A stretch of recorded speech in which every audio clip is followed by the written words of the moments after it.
In a time before a storm, in a land ruled by a god, there was peace, there was prosperity. But time was unkind. A storm raged over the lands and swallowed it whole. The world was lost to time. Now there is only sand and ash, the old god, long forgotten. But in a desolate place, there remains a mark of the old god, a mark of hope. The world as our heroes knew it is no more. The skies have turned permanently dark with black clouds and storms of ash. Cinders in the air and large swaths of the lands are scorched, and their fauna petrified. Creatures no longer seem to die, and their souls are trapped in between the living and the dead. Regular strange storms and the overflowing presence of the undead make travel dangerous and survival hard. Above all that is a curse that seems to blight these lands, and the origins of both the storms and the curse are still unknown. Welcome, honored guest. I see you have made yourself comfortable. I have the great honor to be the first to welcome you into our world. A world with over 10,000 years of written history, with ancient magic and great mysteries. A world where the moons are two and the gods are plenty. A world with dangers and opportunities, but not always in equal measure. A world of the mind of the Creator, where his children roam and our heroes have to survive, or perhaps even thrive. As we will all follow their journey together, let's have them introduce themselves. Megovanen, wel met. I am Egerwijn Emdir, proud inheritor of the most ancient bloodlines of this land. I believe that within the blood of my kin, the elves, lies the divine spark that birthed the gods. Over the past decades I have pursued these secrets, practicing alchemy and bloodcraft even when that meant exile.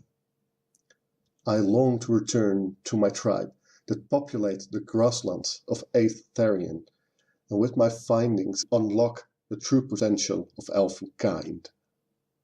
That I've been transported a complete elven lifetime into a grim future is a hindrance, but one I can surely overcome. Bragi is the happy-peppy airhead hippo of the group. As far as Bragi knows, he was born in this world, and thus he sees this as his home. His family told Bragi that they originally came from a place called the Lonely Plains, and that they got pulled into this world thanks to a great war. His fellow hippos wanted to go back home, so they trained to become strong and be safe on their journey back home.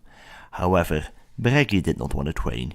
He often slacked off and would rather sing songs, make music, or tell stories he heard or made up on the spot. One day, Bragi got sent out to look for food and water, and thus he kept walking and walking until he stumbled and came across the rest of the group. Hi, my name is Moloko. I'm an Arakocra ranger. I remember I was at a party when life as I knew it was hindered by this weird feeling I got. And then I woke up with 3 other strangers in a place that I couldn't recognize. I had to think fast. What to do? Who are these strangers? Why am I here? This land doesn't look kind, but hey, life isn't kind, right? Let's try and make the best of a shitty situation. Oh well, just another notch on my belt of adventures. Let's see where this takes me. Hi, my name is Baron Stoneface. Sorry, was Baron Stoneface. It's Riz. I'm a librarian and was recently just putting some books away in my personal library when I spotted some of my dad's research. I haven't seen him in so long and I dearly miss him. The pendant he gave me has been cold and lifeless for years. I started tearing up a little bit, honestly. I tried to blink away the tears as I grabbed his notes, but as I did, reality started to warp? I saw my library, my home, and everything I had tear away, smear across my vision and dissipate. In a panic, I changed from my true form into the author, Baron Stoneface, a dwarf who wrote Enduring Polite Society, Table Manners for Dwarves. It's a great read, honestly.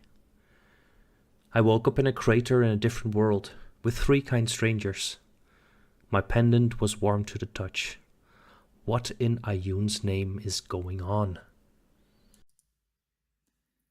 In a time before a storm, in a land ruled by a god, there was peace, there was prosperity. But time was unkind.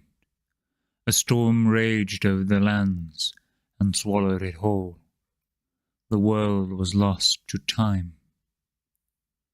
Now there is only sand and ash, the old god, long forgotten. But in a desolate place, there remains a mark of the old god, a mark of hope. The world as our heroes knew it is no more. The skies have turned permanently dark with black clouds and storms of ash. Cinders in the air and large swaths of the lands are scorched, and their fauna petrified. Creatures no longer seem to die, and their souls are trapped in between the living and the dead. Regular strange storms and the overflowing presence of the undead make travel dangerous and survival hard. Above all that is a curse that seems to blight these lands, and the origins of both the storms and the curse are still unknown. Welcome, honored guest. I see you have made yourself comfortable. I have the great honor to be the first to welcome you into our world. A world with over 10,000 years of written history, with ancient magic and great mysteries. A world where the moons are 2 and the gods are plenty. A world with dangers and opportunities, but not always in equal measure. A world of the mind of the Creator, where his children roam and our heroes have to survive, or perhaps even thrive. As we will all follow their journey together, let's have them introduce themselves. Megovanen, welmet. I am Eggerwain MD, proud inheritor of the most ancient bloodlines of this land. I believe that within the blood of my kin, the elves, lies the divine spark that birthed the gods. Over the past decades, I have pursued these secrets, practicing alchemy and bloodcraft, even when that meant exile. I long to return to my tribe that populate the grasslands of 8th Therian, and with my findings unlock the true potential of elfin kind. That I've been transported a complete elfin lifetime into a grim future is a hindrance, but one I can surely overcome. Bragi is the happy-peppy airhead hippo of the group. As far as Bragi knows, he was born in this world, and thus he sees this as his home. His family told Bragi that they originally came from a place called the Lonely Plains, and that they got pulled into this world thanks to a great war. His fellow hippos wanted to go back home, so they trained to become strong and be safe on their journey back home. However, Bragi did not want to train. He often slacked off and would rather sing songs, make music, or tell stories he heard or made up on the spot. One day, Bragi got sent out to look for food and water, and thus he kept walking and walking until he stumbled and came across the rest of the group. Hi, my name is Moloko. I'm an Arakakra ranger. I remember I was at a party when life as I knew it was hindered by this weird feeling I got. And then I woke up with 3 other strangers in a place that I couldn't recognize. I had to think fast. What to do? Who are these strangers? Why am I here? This land doesn't look kind, but hey, life isn't kind, right? Let's try and make the best of a shitty situation. Oh well, just another notch on my belt of adventures. Let's see where this takes me. Hi, my name is Baron Stoneface. Sorry, was Baron Stoneface. It's Riz. I'm a librarian and was recently just putting some books away in my personal library when I spotted some of my dad's research. I haven't seen him in so long and I dearly miss him. The pendant he gave me has been cold and lifeless for years. I started tearing up a little bit, honestly. I tried to blink away the tears as I grabbed his notes, but as I did, reality started to warp? I saw my library, my home, and everything I had tear away, smear across my vision and dissipate. In a panic, I changed from my true form into the author, Baron Stoneface, a dwarf who wrote Enduring Polite Society, Table Manners for Dwarves. It's a great read, honestly. I woke up in a crater in a different world, with 3 kind strangers. My pendant was warm to the touch. What in Ayun's name is going on? In a time before a storm, in a land ruled by a god, there was peace, there was prosperity. But time was unkind. A storm raged over the lands and swallowed it whole. The world was lost to time. Now there is only sand and ash, the old god, long forgotten. But in a desolate place, there remains a mark of the old god, a mark of hope. The world as our heroes knew it is no more. The skies have turned permanently dark with black clouds and storms of ash. Cinders in the air and large swaths of the lands are scorched, and their fauna petrified. Creatures no longer seem to die, and their souls are trapped in between the living and the dead. Regular strange storms and the overflowing presence of the undead make travel dangerous and survival hard. Above all that is a curse that seems to blight these lands, and the origins of both the storms and the curse are still unknown. Welcome, honored guest. I see you have made yourself comfortable. I have the great honor to be the first to welcome you into our world. A world with over 10,000 years of written history, with ancient magic and great mysteries. A world where the moons are 2 and the gods are plenty. A world with dangers and opportunities, but not always in equal measure.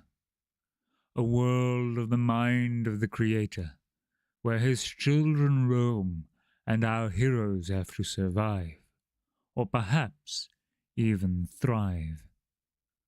As we will all follow their journey together, let's have them introduce themselves. Megovanen, Welmet. I am Eggerwain Emdier, proud inheritor of the most ancient bloodlines of this land. I believe that within the blood of my kin, the elves, lies the divine spark that birthed the gods.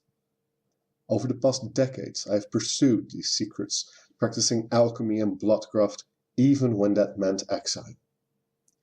I long to return to my tribe that populate the grasslands of 8th Therian, and with my findings unlock the true potential of elfenkind.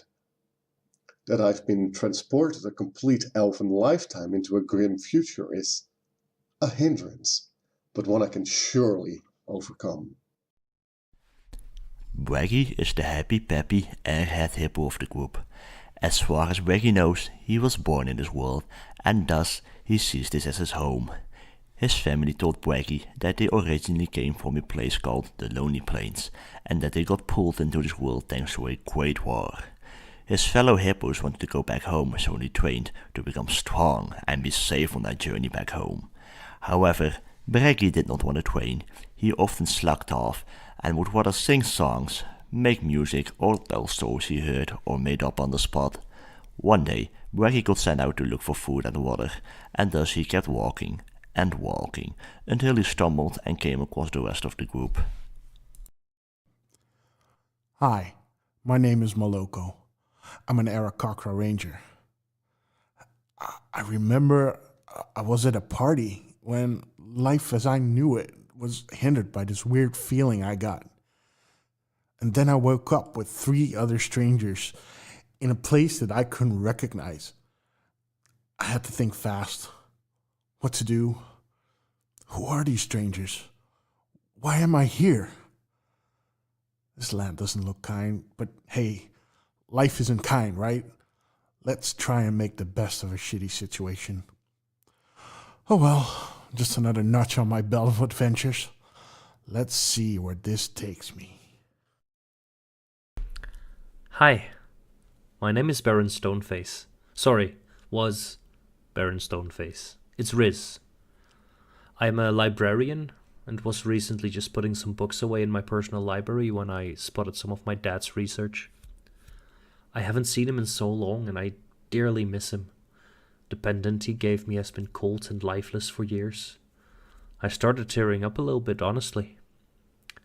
I tried to blink away the tears as I grabbed his notes, but as I did, reality started to warp? I saw my library, my home, and everything I had tear away, smear across my vision and dissipate.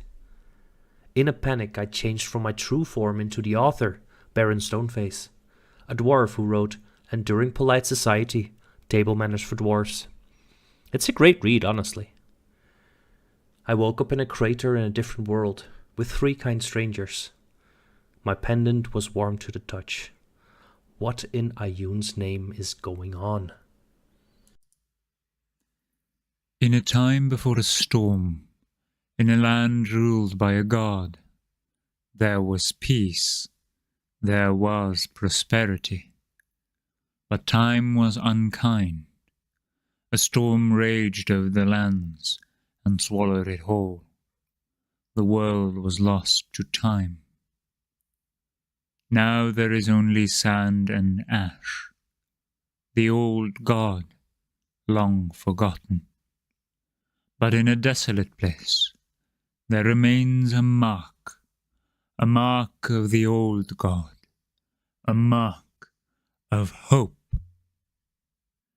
The world as our heroes knew it is no more. The skies have turned permanently dark with black clouds and storms of ash. Cinders in the air and large swaths of the lands are scorched, and their fauna petrified. Creatures no longer seem to die, and their souls are trapped in between the living and the dead. Regular strange storms and the overflowing presence of the undead make travel dangerous and survival hard. Above all that is a curse that seems to blight these lands, and the origins of both the storms and the curse are still unknown. Welcome, honored guest. I see you have made yourself comfortable. I have the great honor to be the first to welcome you into our world. A world with over 10,000 years of written history, with ancient magic and great mysteries. A world where the moons are two and the gods are plenty. A world with dangers and opportunities, but not always in equal measure. A world of the mind of the Creator, where his children roam and our heroes have to survive, or perhaps even thrive. As we will all follow their journey together, let's have them introduce themselves. Megovanen, welmet.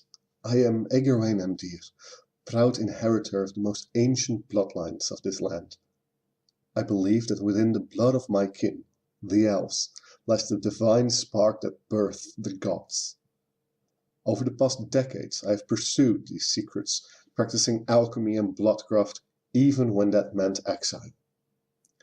I long to return to my tribe that populate the grasslands of Aetherion, and with my findings unlock the true potential of elfenkind. That I've been transported a complete elven lifetime into a grim future is a hindrance, but one I can surely overcome. Bragi is the happy-peppy, airhead hippo of the group. As far as Bragi knows, he was born in this world, and thus he sees this as his home. His family told Bragi that they originally came from a place called the Lonely Plains, and that they got pulled into this world thanks to a great war. His fellow hippos wanted to go back home, so they trained to become strong and be safe on their journey back home. However, Bragi did not want to train. He often slacked off and would rather sing songs, make music, or tell stories he heard or made up on the spot.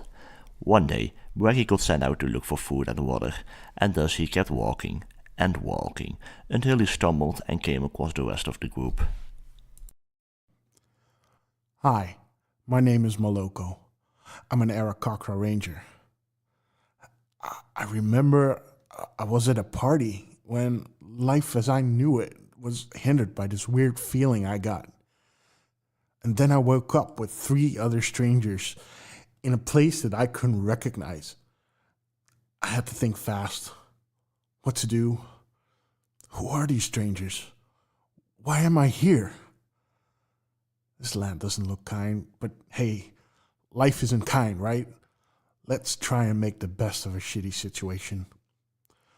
Oh well, just another notch on my belt of adventures. Let's see where this takes me. Hi, my name is Baron Stoneface. Sorry, was Baron Stoneface. It's Riz. I'm a librarian and was recently just putting some books away in my personal library when I spotted some of my dad's research. I haven't seen him in so long and I dearly miss him. The pendant he gave me has been cold and lifeless for years. I started tearing up a little bit, honestly. I tried to blink away the tears as I grabbed his notes, but as I did, reality started to warp? I saw my library, my home, and everything I had tear away, smear across my vision and dissipate. In a panic, I changed from my true form into the author, Baron Stoneface, a dwarf who wrote Enduring Polite Society, Table Manners for Dwarves. It's a great read, honestly. I woke up in a crater in a different world, with 3 kind strangers. My pendant was warm to the touch. What in Ayun's name is going on? In a time before a storm, in a land ruled by a god, there was peace, there was prosperity. But time was unkind. A storm raged over the lands and swallowed it whole. The world was lost to time. Now there is only sand and ash, the old god, long forgotten. But in a desolate place, there remains a mark of the old god, a mark of hope. The world as our heroes knew it is no more. The skies have turned permanently dark with black clouds and storms of ash. Cinders in the air and large swaths of the lands are scorched, and their fauna petrified. Creatures no longer seem to die, and their souls are trapped in between the living and the dead. Regular strange storms and the overflowing presence of the undead make travel dangerous and survival hard. Above all that is a curse that seems to blight these lands, and the origins of both the storms and the curse are still unknown. Welcome, honored guest. I see you have made yourself comfortable. I have the great honor to be the first to welcome you into our world. A world with over 10,000 years of written history, with ancient magic and great mysteries. A world where the moons are two and the gods are plenty. A world with dangers and opportunities, but not always in equal measure. A world of the mind of the Creator, where his children roam and our heroes have to survive, or perhaps even thrive. As we will all follow their journey together, let's have them introduce themselves. Megovanen, welmet. I am Egerwain MD, proud inheritor of the most ancient bloodlines of this land. I believe that within the blood of my kin, the elves, lies the divine spark that birthed the gods. Over the past decades I have pursued these secrets, practicing alchemy and bloodcraft even when that meant exile. I long to return to my tribe that populate the grasslands of Aetherion, and with my findings unlock the true potential of elfenkind. That I've been transported a complete elven lifetime into a grim future is a hindrance, but one I can surely overcome. Bragi is the happy-peppy, airhead hippo of the group. As far as Bragi knows, he was born in this world, and thus he sees this as his home. His family told Bragi that they originally came from a place called the Lonely Plains, and that they got pulled into this world thanks to a great war. His fellow hippos wanted to go back home, so they trained to become strong and be safe on their journey back home. However, Bragi did not want to train. He often slugged off and would rather sing songs, make music, or tell stories he heard or made up on the spot. One day, Bragi got sent out to look for food and water, and thus he kept walking and walking until he stumbled and came across the rest of the group. Hi, my name is Moloko. I'm an Aarakocra ranger.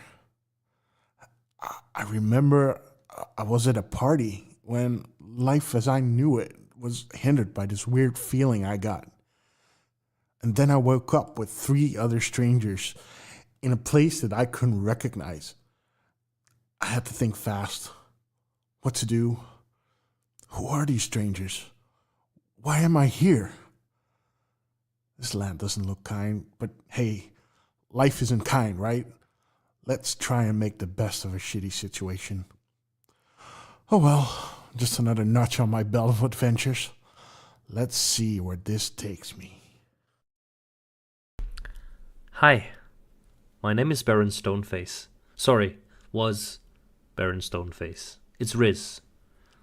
I am a librarian and was recently just putting some books away in my personal library when I spotted some of my dad's research. I haven't seen him in so long and I dearly miss him. The pendant he gave me has been cold and lifeless for years. I started tearing up a little bit, honestly. I tried to blink away the tears as I grabbed his notes, but as I did, reality started to warp? I saw my library, my home, and everything I had tear away, smear across my vision and dissipate. In a panic, I changed from my true form into the author, Baron Stoneface, a dwarf who wrote Enduring Polite Society, Table Manners for Dwarves. It's a great read, honestly. Balls. Barge. Balls? Hello. Welcome back. Sorry, I'm a bit distracted. Welcome back. Pleasure to have you all listen or watching. Hey, wait, you changed the thingy. Did I change the thingy? Yeah, you already changed the thingy. I changed the thingy. Yeah, the Necrose one. Oh. Yeah, Okay, cool. because now there is a correct name on it. Yeah. It should be better. Anyway, a brief recap of last session. Sorry, my I pressed the wrong button. I pressed a button I should not press. It's very annoying because it's the control. It's my mute button. Oh no. Should change that. Anyway, you, most of you, well, all of you, met a new people. Necrose. Oh, I'm sorry. Who suddenly teleported or appeared on one of those circles, those magic circles that Chrysophiles previously identified as teleportation circles. Ones that can't do great distances, but that are effective at separating big rooms and like massive buildings. They're elevators-ish. Yeah, kind of. They're used to get around quickly in a very large building. Necrose, who had appeared out of seemingly nothing, had himself quite an interesting development before. A sudden journey and then awakening in a white void, he talked about. A room with no doors, and then suddenly there was a door, as if he maybe willed it, and there was someone in the room, a king, and from an ancient time, but for him in the future.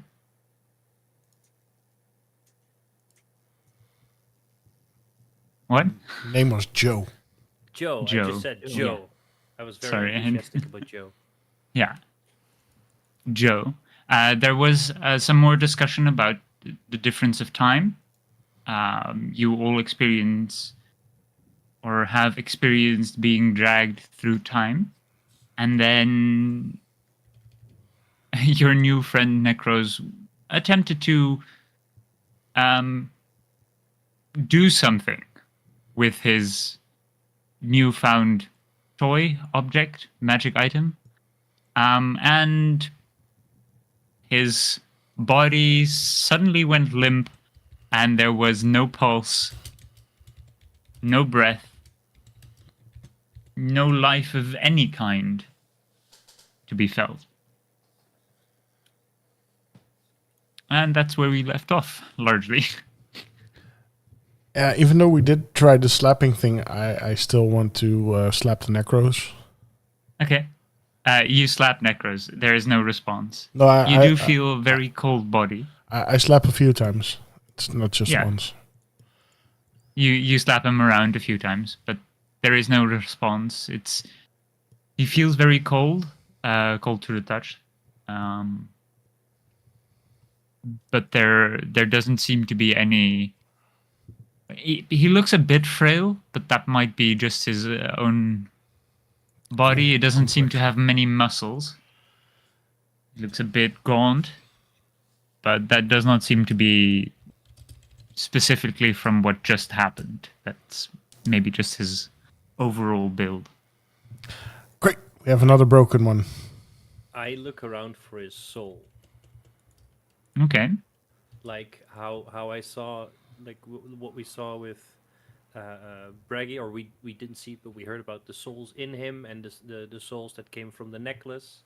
I just look around for something that could resemble a soul. Okay. You look around you, and you still see very tightly in his hands, like clung onto it, is the astrolabe, the golden, beautifully Right. designed astrolabe that he was attempting to use. And there seems to be a faint glow around it. It seems to have been or become active. Moloko in his hand. Mm-hmm. I think it has something. I mean, it has something to do with it. He was using it, but I think he's in there. In what? In his hand? Yeah, the thingy in his hand. The word that I keep forgetting. Fuck. Astrolabe. The S. I'm gonna write it down. Glowy orb. The astrolabe is pulsing with something. It's a disc. That this astrolabe is Yeah, you showed it. a flat disc. Yeah. Yeah. All right. So, what do you want to do? Want to cast message on it? To break it. Well, I mean, I could. Before, if you're going to do that, I'm quickly going to quietly put him down so I don't explode with him. That's probably a smart idea. So Also, everybody back up. Riz is going to use message. And just as a reminder, I am currently exhausted. Yeah. Yeah.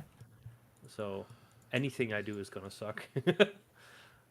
Wow, you know this spell so well. Oh, fine.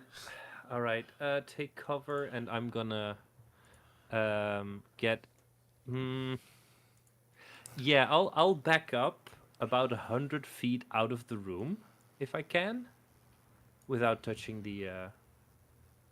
Actually, I'll get around here as where Moloko is standing as well, without touching the sigils, of course. To take cover behind the wall, peek around it, and then cast message. So if he explodes, I can duck behind the wall, and I'll wait for the rest to. I mean, Moloko is already there, but Yeah, Bragi. Bragi, I wouldn't be there if I were you.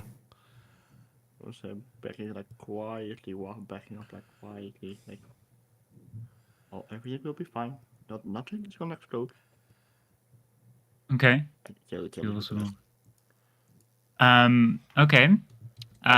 Before I cast message, I tell Moloko, if I die again, this time it's your fault. No. You decided to cast message. What? You told me to. Fuck it. I cast message at the astrolabe. Okay. Well, I'll first cast it at him to see if there's something in him still, even though he's dead or seems dead. Hello? Are you I there? would like you to Oh no. make a fate. Which is not with disadvantage, right? Because it's fate. No. Yeah. Oh no. 15. I don't know Okay. if that's good. Okay. You never know.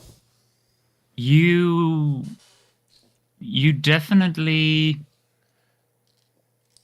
notice there is something, maybe temporarily, maybe unconsciously occupying the place a soul should be, but it's not your new companion. Does it feel like it could be Christopheles? No. It seems it feels very young in a way. It feels like it's the soul of a newborn. Very undeveloped, but there is definitely a connection between the soul and the body that is currently being like there is it might have been maybe the soul of the previous owner of the body, or it is just that there are two souls in this body since birth.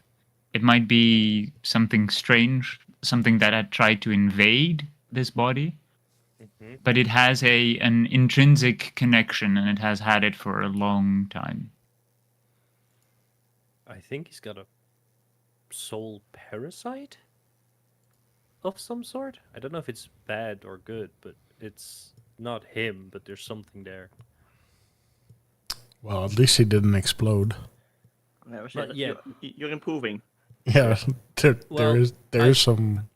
I do still need to cast message at the astral lab. I haven't tried that yet. This is in his body. Okay. I could cast message at the parasite to see if I can make a connection, or I could cast at the astral lab. Well, first do the parasite. The astrolabe is it's gonna be there.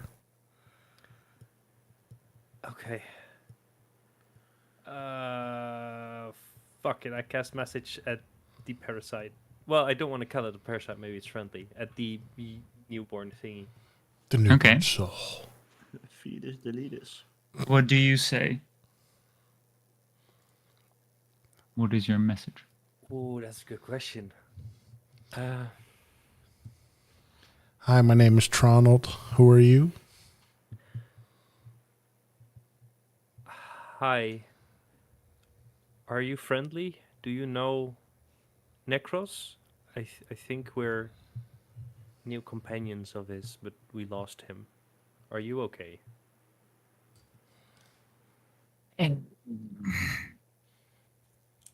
It's the only thing you hear. Just a groan? Yeah, a groan that may have had meaning. Potentially something like a word tried to slip through, but it's Not as in a language I don't understand, just no. okay. It's not quite clear if it had a meaning in the first place, but it might have. But it's so broken that you can't even know for sure. Didn't you have like comprehend language? I don't know if this is an actual language. It just said "Ugh," in an old man voice, even though it feels very young. It's very unsettling. Yes, I've heard of this grown language. Oh, you have? Yes. What is it, like giant or something?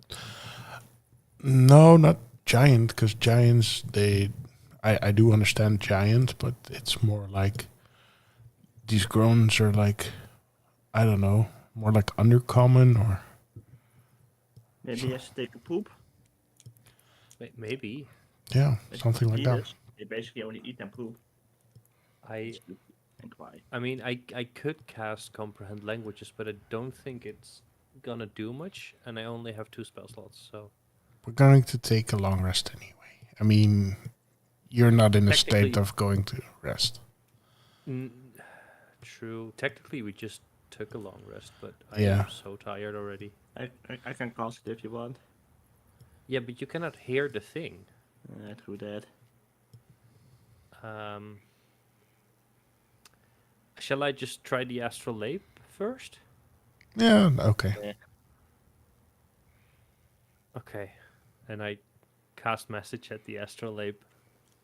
Okay. You do not find a target. It's very unlikely that your magic can pass through this object, even if there are souls inside. Okay. Okay, fuck it. There's nothing there. I'm gonna walk in the room, and I'm gonna try to, not forcefully, but I'm gonna try to see if I can pry his fingers open. Okay. I don't want to like break fingers or anything. I'm just subtly trying to grab the lab. What is your passive perception? It is. I don't know if it's like lower now that I'm exhausted. I don't think so, but No, it depends on a Oh, no, variety it of just- things. It's It not could. It's but- not a check. No. Passive perception is 14. Investigation is 18. Okay. You briefly see like a red glint in the eyes of your new companion. There's a brief flash of red in the eyes. Not too dissimilar to what both the Archlich that you've met had in their eyes, and of course Christopheles had in his eyes. Like a necromantic energy. Yeah, at least something that is very clearly magical, and that is usually a type of magic that binds itself to corpses for them to be able to see. So whatever this thing is inside of him could be trying to control him? I say this Maybe. out loud to the rest as well. Okay. I have no freaking clue. Yeah, maybe? Something that I do wish to remind maybe Moloko of as the DM is that last time you attempted to snatch something when he went unconscious. Yeah. And you were stopped. Yeah, I know. Okay. I don't think I know that. No, you don't. So I'm going to attempt to do an Arcana check on the astrolabe to see if I can glean anything from it. Make an Arcana check with disadvantage. I would say you also do get advantage. So it's just a straight roll? Yes. Perfect. Oh, and straight down the middle as well. That's a 10 plus my Arcana is 15. Okay. It is as described before when you briefly saw it. It is not a map of any world or existence that you that you know of. Mm-hmm. It is very alien. Its descriptions on it are not. They seem like a language, but they're not written. It might not be a written language. It might more be a language of pictures, trying to make clear something through art. But you don't recognize anything in the art. There is nothing that comes close to it. So alien does it feel. It has that very beautiful, quite large pearl-like orb in the middle. Mm-hmm. And before it was a very, very opaque, large pearl, but now it seems to have slightly shifted.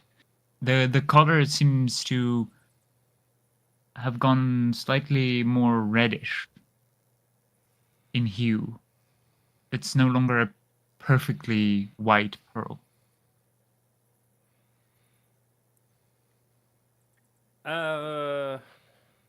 Fuck it. I touch the pearl. See what happens. Okay, you touch the pearl. You can feel yourself, your consciousness, open an eye somewhere strange. You are in a building, but the walls are too far to actually make out how the walls look, or if there is something on it. But you can clearly see that there are walls and there is a ceiling. But everywhere you look, it becomes a bit blurry, like you're not allowed to make out any of the details. And you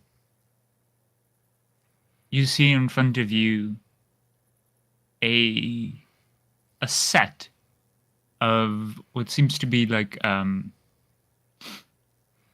maybe a play or something, but all the walls in it are white, and there seems to be like a glass barrier in front of it, and you're looking at this play perhaps, and you see the the set is slowly turning and the walls are constantly shifting so that you can always look at the center of whatever this set contains. And you can see in the middle a teapot, a very ornate teapot. It's the first thing that catches your eye, and then slowly the picture begins to get sharper and sharper. And you notice two figures sitting across each other, seemingly in conversation, deep conversation. They're sipping from probably tea, what came from this teapot. And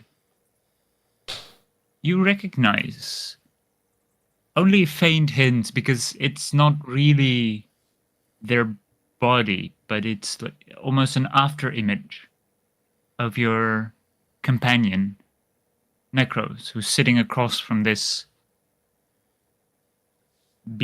creature. You can't make out what exactly it is. But you assume it to be Joe, considering you've heard of this white room before.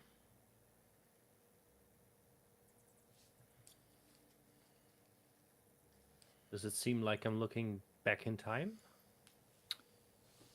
It strangely feels like there is no time here. There is no progression of time. There is no power of time over this place. Another strange thing is that what you're looking at feels like it's sped up. And it feels like maybe some kind of puppet show.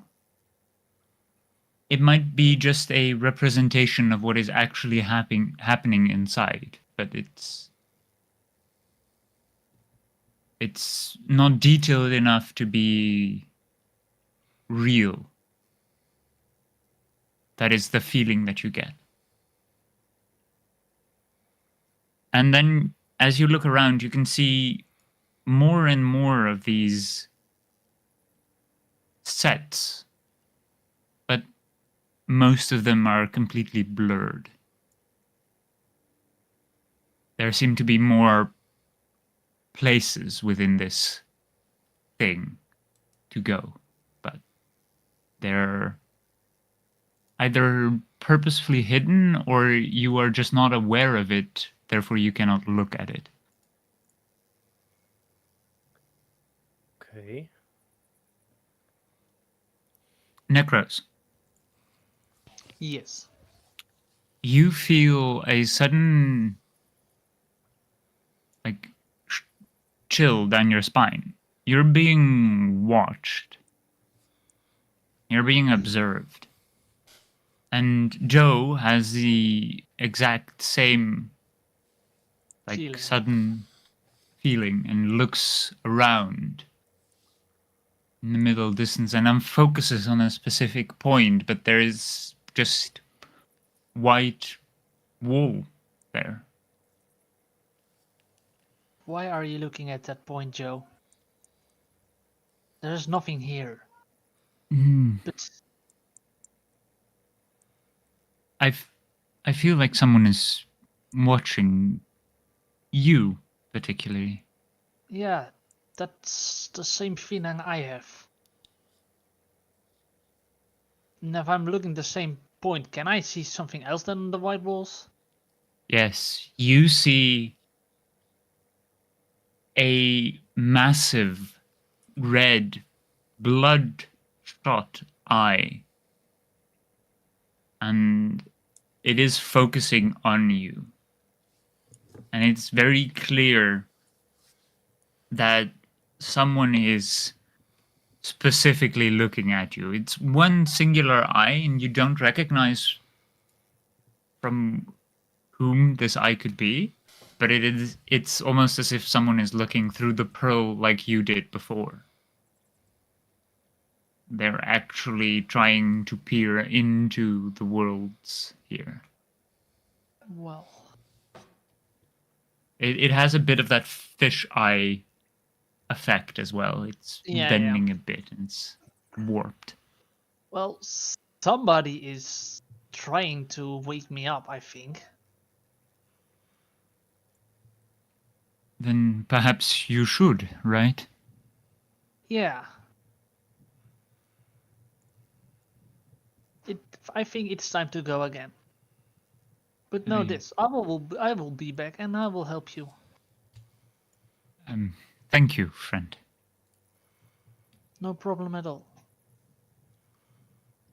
And I will stand up and look around. And I will go to the same direction I went the first time I left the room. And I will try to imagine a door again. Okay. You imagine that door and you can feel immediately some kind of energy is being drained out of you. You feel tired. Maybe because you've done this more than once in a single day, but it really gets to you. Yeah. And the door you see appear in front of you, though there, seems to be smaller than the one you first created. It seems to become harder and harder to traverse this place the more times you attempt it. Yes. I will try to open it with all the energy I'll have left. Okay. You drag it and you can feel it drag across the floor, which it didn't do before, but now it feels heavy.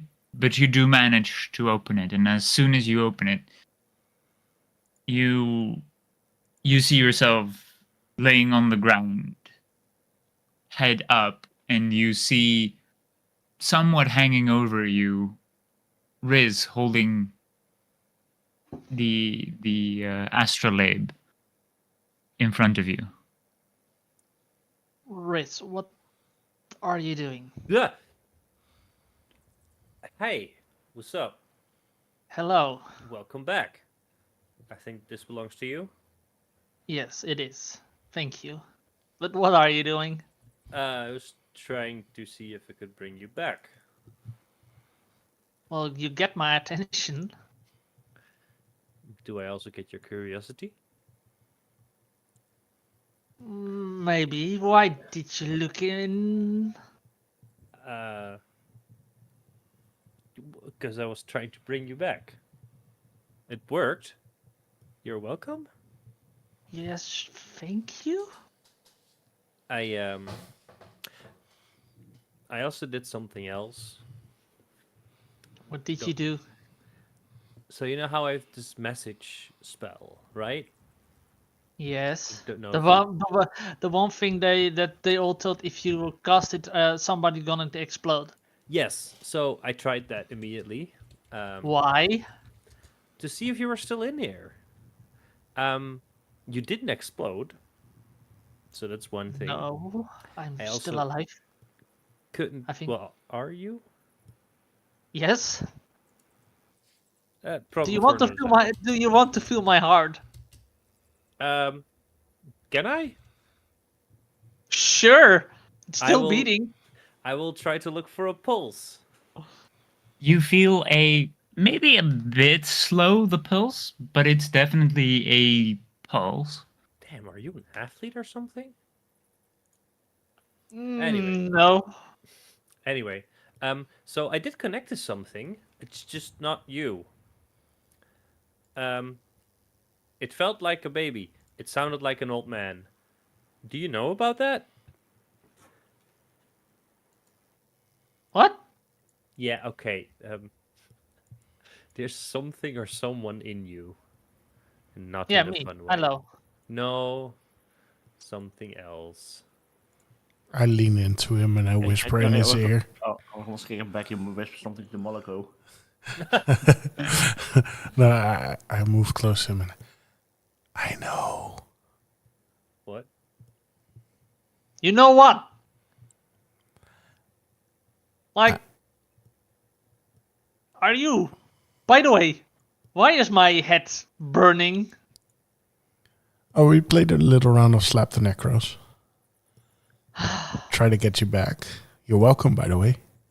I have a question for you, Necrose. Yes. If this has there's maybe something inside of you, are you perhaps by any chance pregnant? No. Okay, I better go to sit down again. I mean, it's a fair question. All right.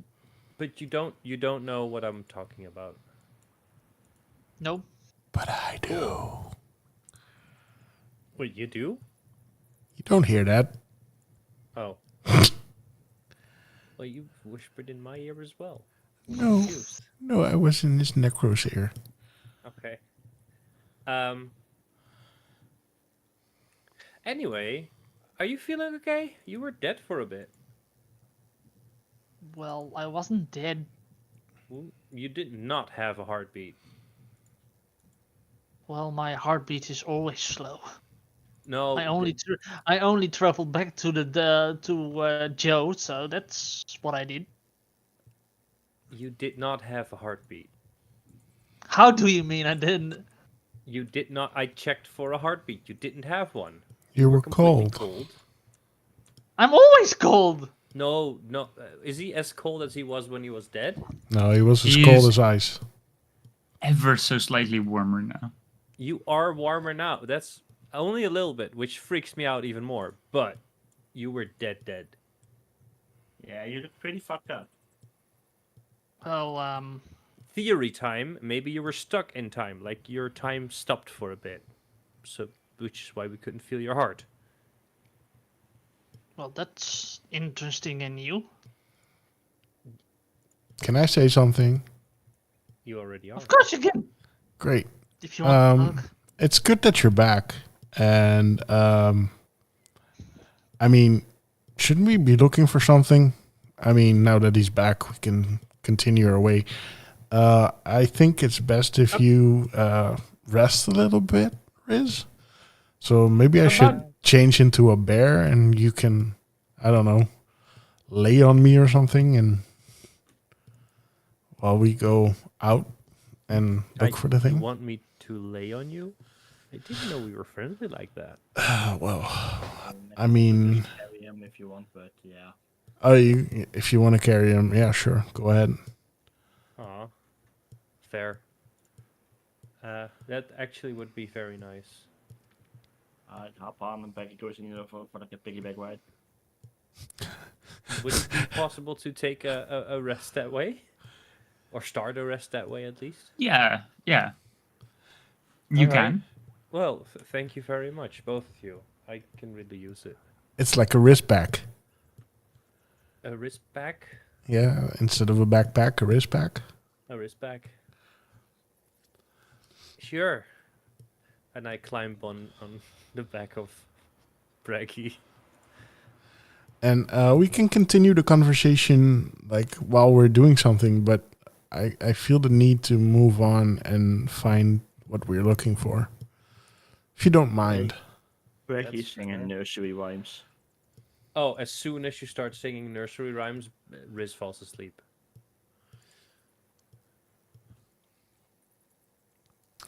Hell yeah.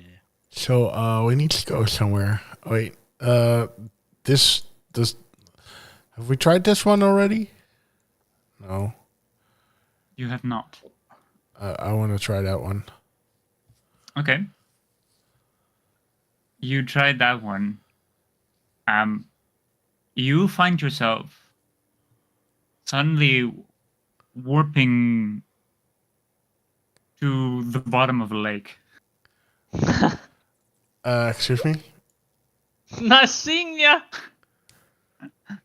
You see and you feel immense pressure of water suddenly push you down.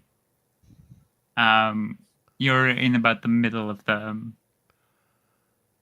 map. You're underwater, quite a couple of feet. There is light coming from this magic circle beneath you. But because you were not prepared, what is your Constitution modifier? Let's see. My Constitution modifier is 2. Okay, so you have 3 rounds of air, and then you go unconscious.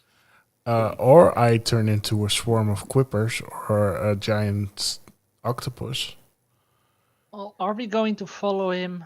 And I will stand on the same circle and we'll go to him. Okay. Let's go. Okay, you turn into a...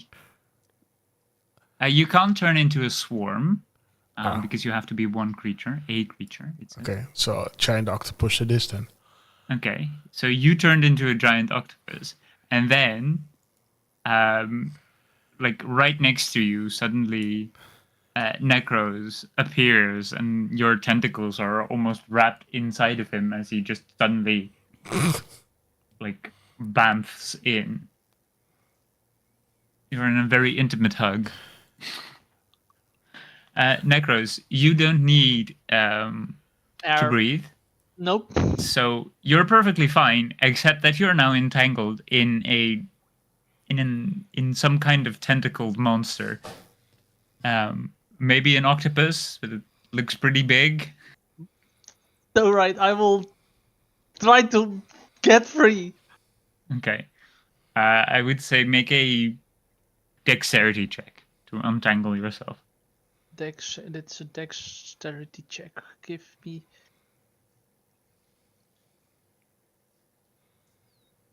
Why is this not doing what I want? Is it broken again? Oh no. Oh. No, then I will do It's this. Or dexterity check. It's broken. Yeah. It's broken, so I will do it on the wrong way, the other way. So.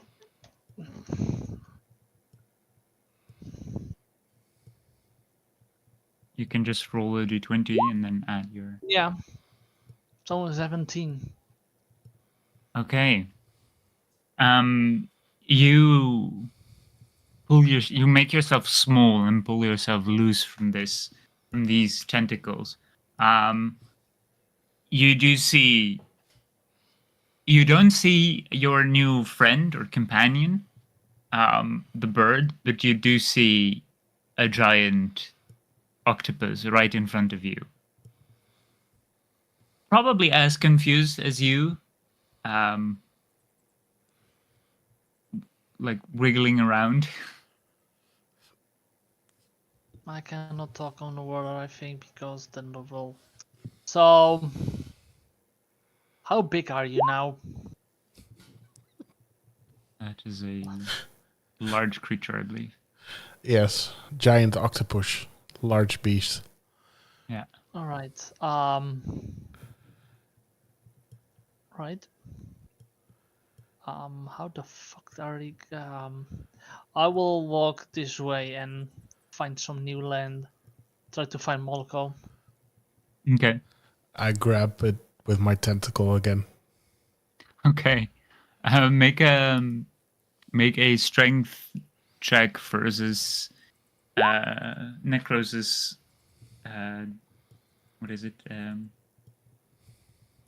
Either acrobatics or athletics. I rolled a 13. Okay. Okay. Yeah. All the rolls are now going in. What? Huh? 22. Your So acrobatics. 20, Yeah. You attempt to grapple this now suddenly small-looking Necrose, but with his massive dexterity, he just swims away, and also somehow runs pretty fast on the bottom of the lake, out of the way. Then I'll just go back on the sigil. Okay, you go back on the sigil. Yeah. Okay, you teleport back as a giant octopus, suddenly shoving the Bragi, and Riz. Also, No. Riz, you were on the back of Moloko when he teleported away, right? No, I was on the No, back of Bragi. Yeah. Oh, you were on the back of Bragi. Okay. Yes. No, so he suddenly shoves you both, and you awaken. Bragi starts drooling. And I just turned back into Calamari. myself. Exactly. Oh, you Okay. see a slight disappointment on Bragi's face. I had such a weird dream. Oh no, never mind. He suddenly reshapes into Moloko. There is a bit of water that came with you. And it's pretty clear that there is water at the other side of this Yeah. teleportation syndrome. Bragi, I'm not gonna do this, but maybe you should go and talk to Narcos because I immediately let go of Bragi because I know he's just gonna step on the secret with Yeah. me otherwise. Okay. You immediately drop onto the floor. You turned into an octopus, came back, and now you say go on and talk. yeah, I turned What did into you do? I got into water and I can't breathe underwater, but giant octopus can, so I changed it to an octopus. And just as I did that, that Necrose came and now he thinks that the bird is still there, but it was me. And I tried to grab him with my tentacle and go down, but he was too agile, so I just went back. Barry steps on the circle. Okay. You step onto the circle. You find yourself suddenly surrounded by water and you're on the bottom of the lake. You have walked through this lake before, but you haven't gone quite to this region. Necrose, could you roll a perception check for me, please? As you're still searching around for wherever Moloko might have gone to.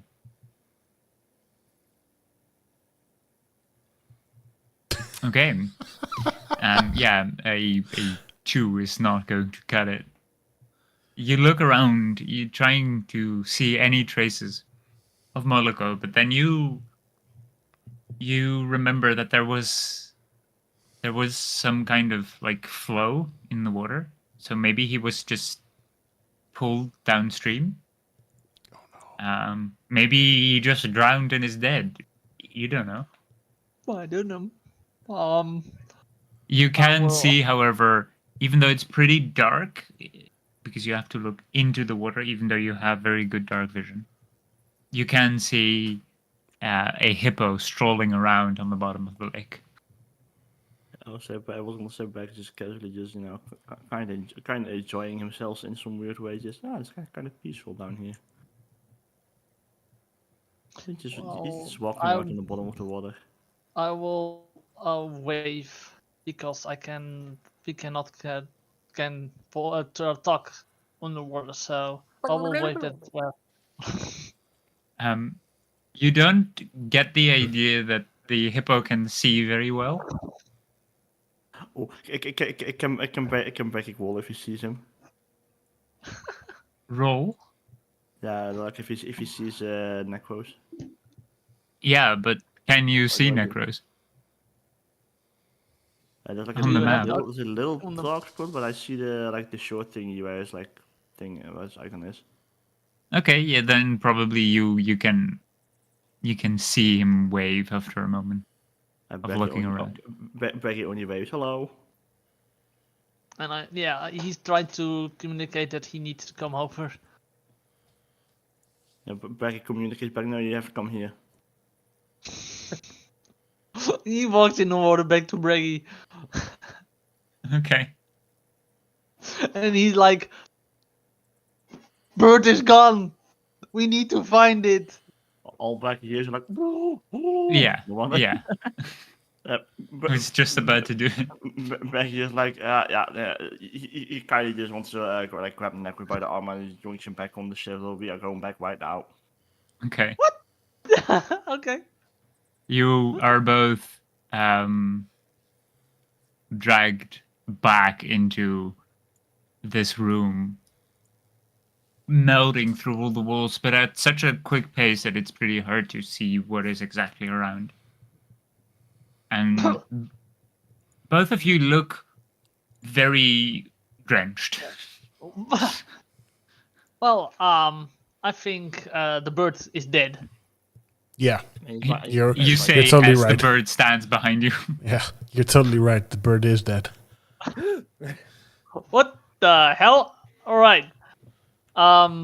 Yeah, I changed into an octopus. Oh. Yeah, I was trying to grab you, but you were running away from me. I thought, well, fuck it. Interesting. Well, interesting.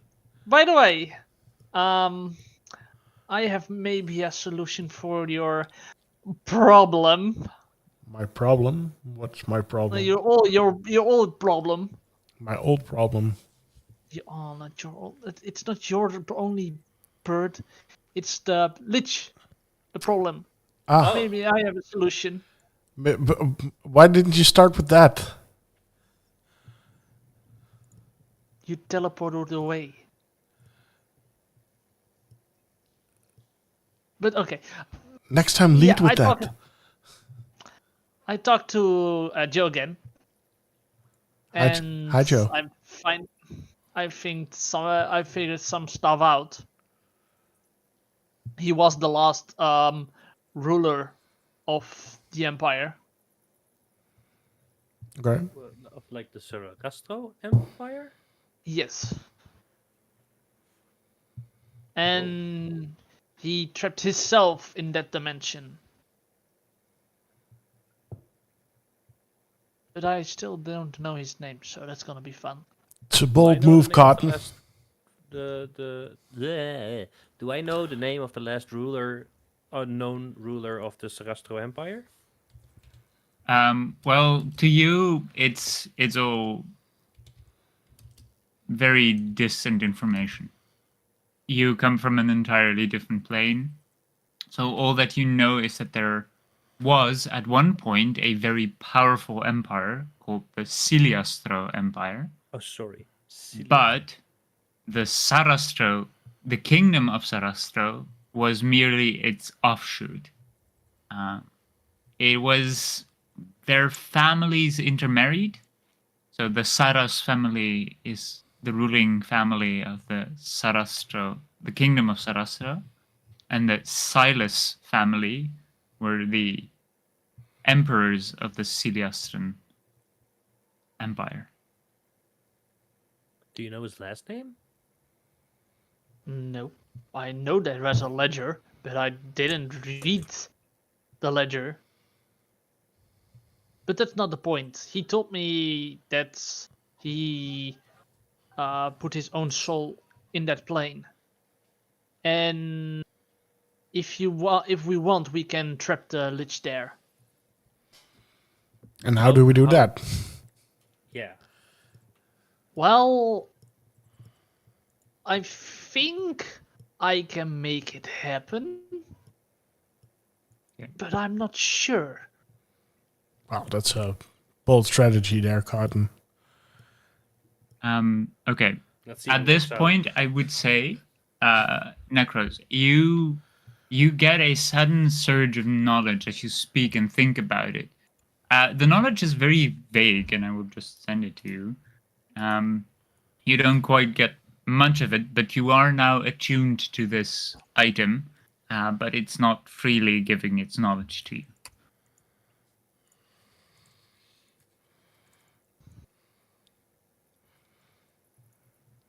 Does that mean we don't have to look for the thingy anymore? I think we should still look for the thingy. It's better to have 2 possible solutions than 1. Very true. Riz, could you make me an intelligence check with disadvantage? I could, but I don't think it's gonna do much. Oh, well, actually, 12 still. Okay. Considering there is big orb in this room, Mm-hmm. it might be that she was talking about this. What did I call it again? Or Orbius Maximus? Yeah, no. I love orb. Orbe Giganto. Oh, I just had it in my head and now forgot it, and I haven't gotten the tab open yet where it says what it is. Can I make Fine. a Arcana check to see if it might be Lich Trappy kind of thingy? Can I do locate object on an object I don't know? Well, I know this is the asteroid of souls. So Yeah, sorry, it's the what? this thing, it's called the asteroid of souls. The Ashtray of Souls? Astrolabe of souls. The Astrolabe of Souls. I'm sorry. I don't do fancy words. I can understand that big Okay. hippo thing, Um, but I think if you need it, I can drag the lich there. I doubt that. It's super powerful.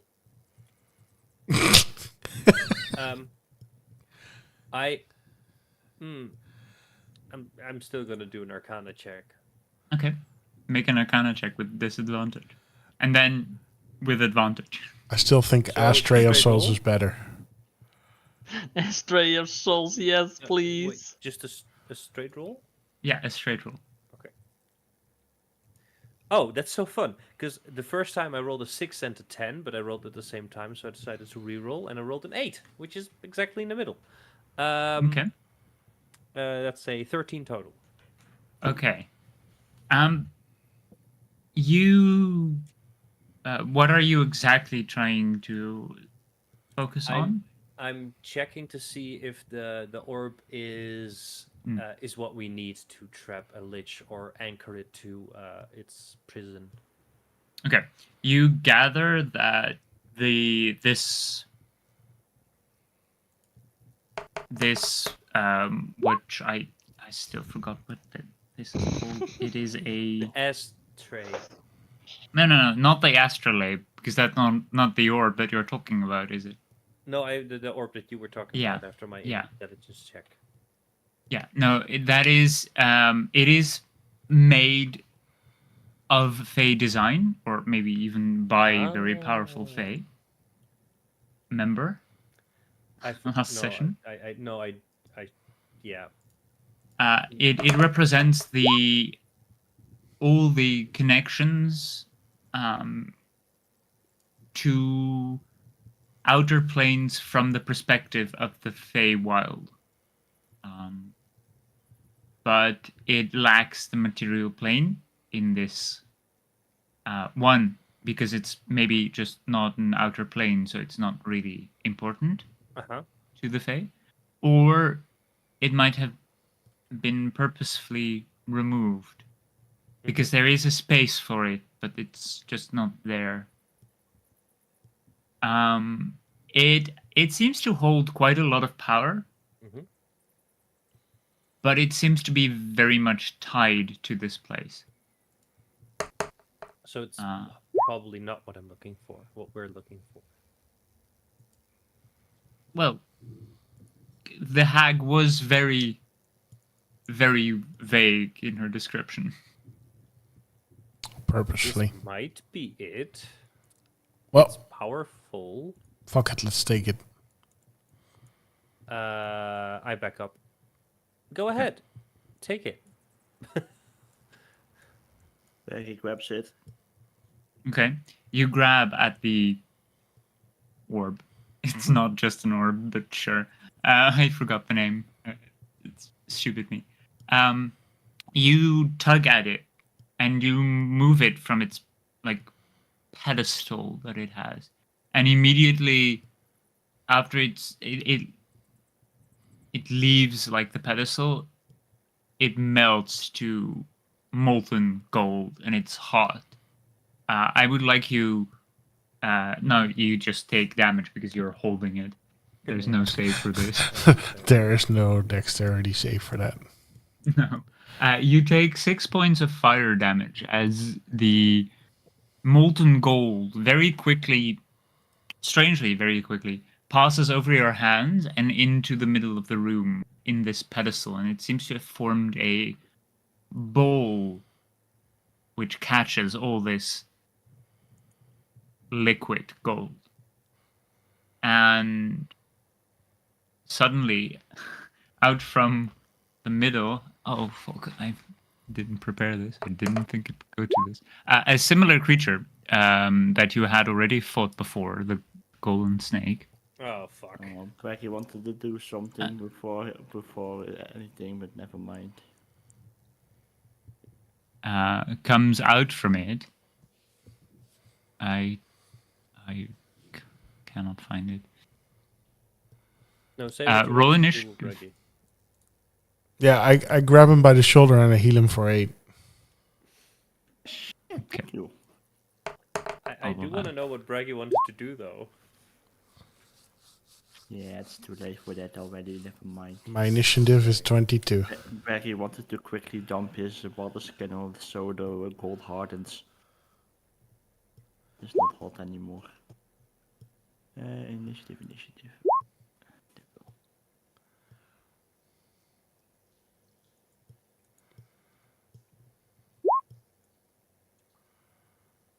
Hey, 14 gang.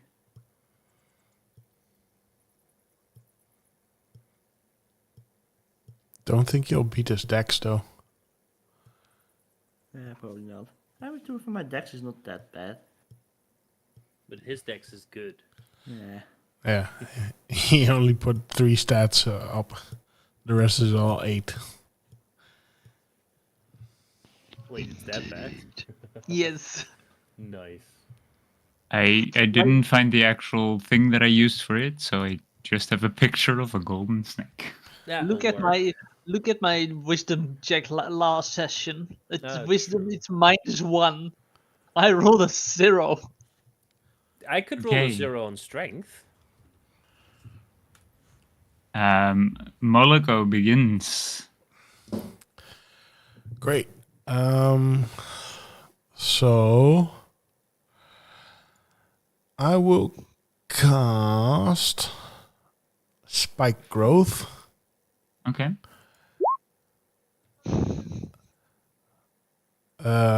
So here, I don't know if you can see that. Excuse me.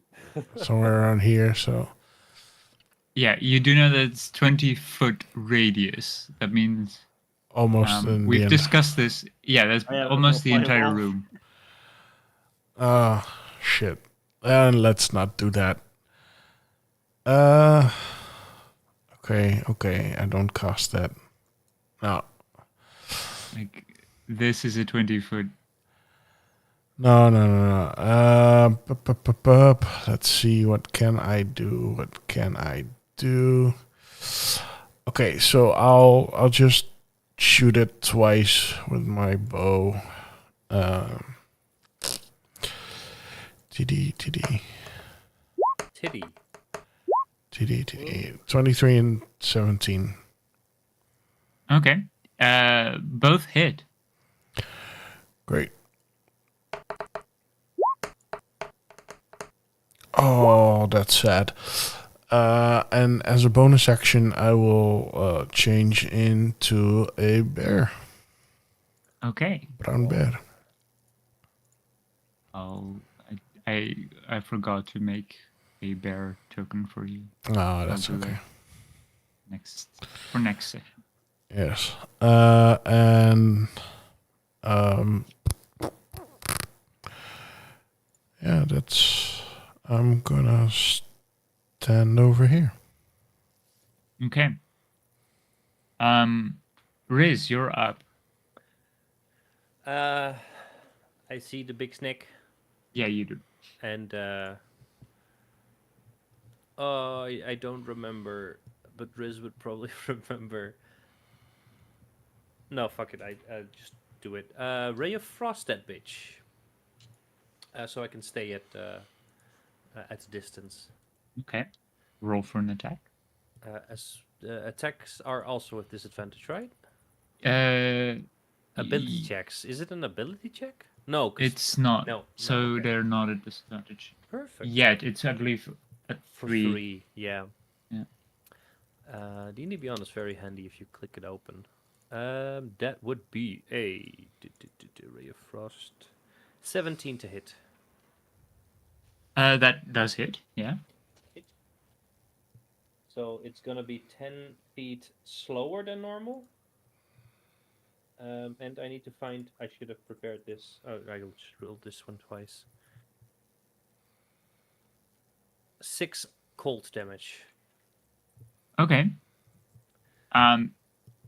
You see parts of it start to, like, Pardon? what?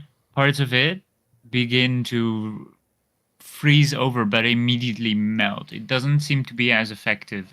I was His hoping body to- seems to be pretty hot. It's too hot. Okay, got it. Yeah. I would be interested to check if it moves this round to see if it is slowed or not. But I'll keep an eye out for that. And that's my round. Can I, because I know it's got a spit attack, back up a little bit and like go half behind the wall? Yeah. Okay, that's Okay. my. So Yeah. very good. Because I was just about to measure from where you could potentially. Yeah. Should be Oh. a good spot. Can I retcon a little bit? Just a little bit? Sure. I'd like to stay there and use my bonus action to hide to see if I go invisible. Okay. Roll a stealth check. Which would be with disadvantage, I just realized. Mhm. Fuck it. I've said it now. That's a 10. Okay. You are visible to every single creature except for Bragi? your new friend. Oh shit. Oh, Okay. you know it's bad when Becky even can see you. Oh no. Okay. I just whisper underneath my breath. Fuck. And that's my turn. Yeah, 30 feet.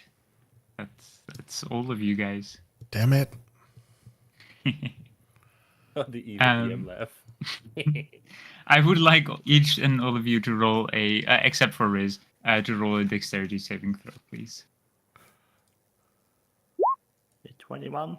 Ooh, very nice. 20. 20, nice.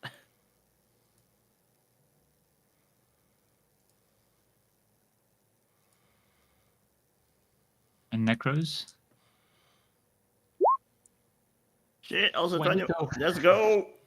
The dex Okay, gods. very good. I also didn't roll really good. I rolled 1, 2, 3, 4 on the die. Could have been much worse. So that is 10 total, but every one of you takes only half, so 5 fire damage.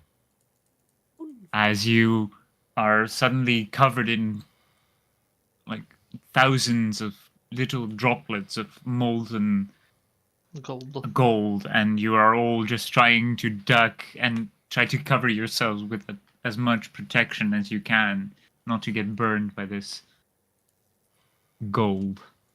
That was its action. It's probably going to close the distance though. That is 15. It can't get closer than that. Okay. It was slowed. Riz, you could just barely see it moving slower than it probably should have slithered. Okay, got it. Thank you. That was its turn. Then Necrose is up. Alright, I will go stand here and I will shoot the bastard. Okay, go for it. For 25. Oh, that definitely hits. For 7 piercing damage. Still not having the right crossbow. Nope, still not. And let's shoot it again because I can. For him, 14. I don't think that hits. A 14 sadly misses. Yeah. All right. They're pretty big, but the gold is also quite Liquid. sturdy. Yeah. All right, that's my turn. Your arrow just deflects off the gold and does take a few chips of like gold with it, but it's not enough to actually deal any damage. Then Bragi, it's your turn. Right. Bragi is gonna cast Shatter, but he would like to add a creature made of inorganic materials such as stone, crystal, and metal has disadvantage on the saving throw. Yeah, it is technically a construct made of gold. Yeah. And Bragi is gonna cast it on a 3rd level instead of 2nd level. Oh, it's actually kind of bad for 3rd level. Oh well. It needs to be the DC 16. It does not make it. My first roll was a 19. My second roll was a 10. It's just not enough to make it with a total of 15. That means it takes the 12 thunder damage. 16. Yeah, plus the 4. Because it's a higher level cost. Oh, yeah. That's right. I was like, what is that strange 4 in the middle? But it does say it underneath. Thank you. It is a higher level cost. Okay. It looks not too healthy, but it's not like on its last leg. You can see bits and pieces of the gold have been like blown off. Well, let's do something It about is- that. And also with that being said, Becky's gonna be like, nope.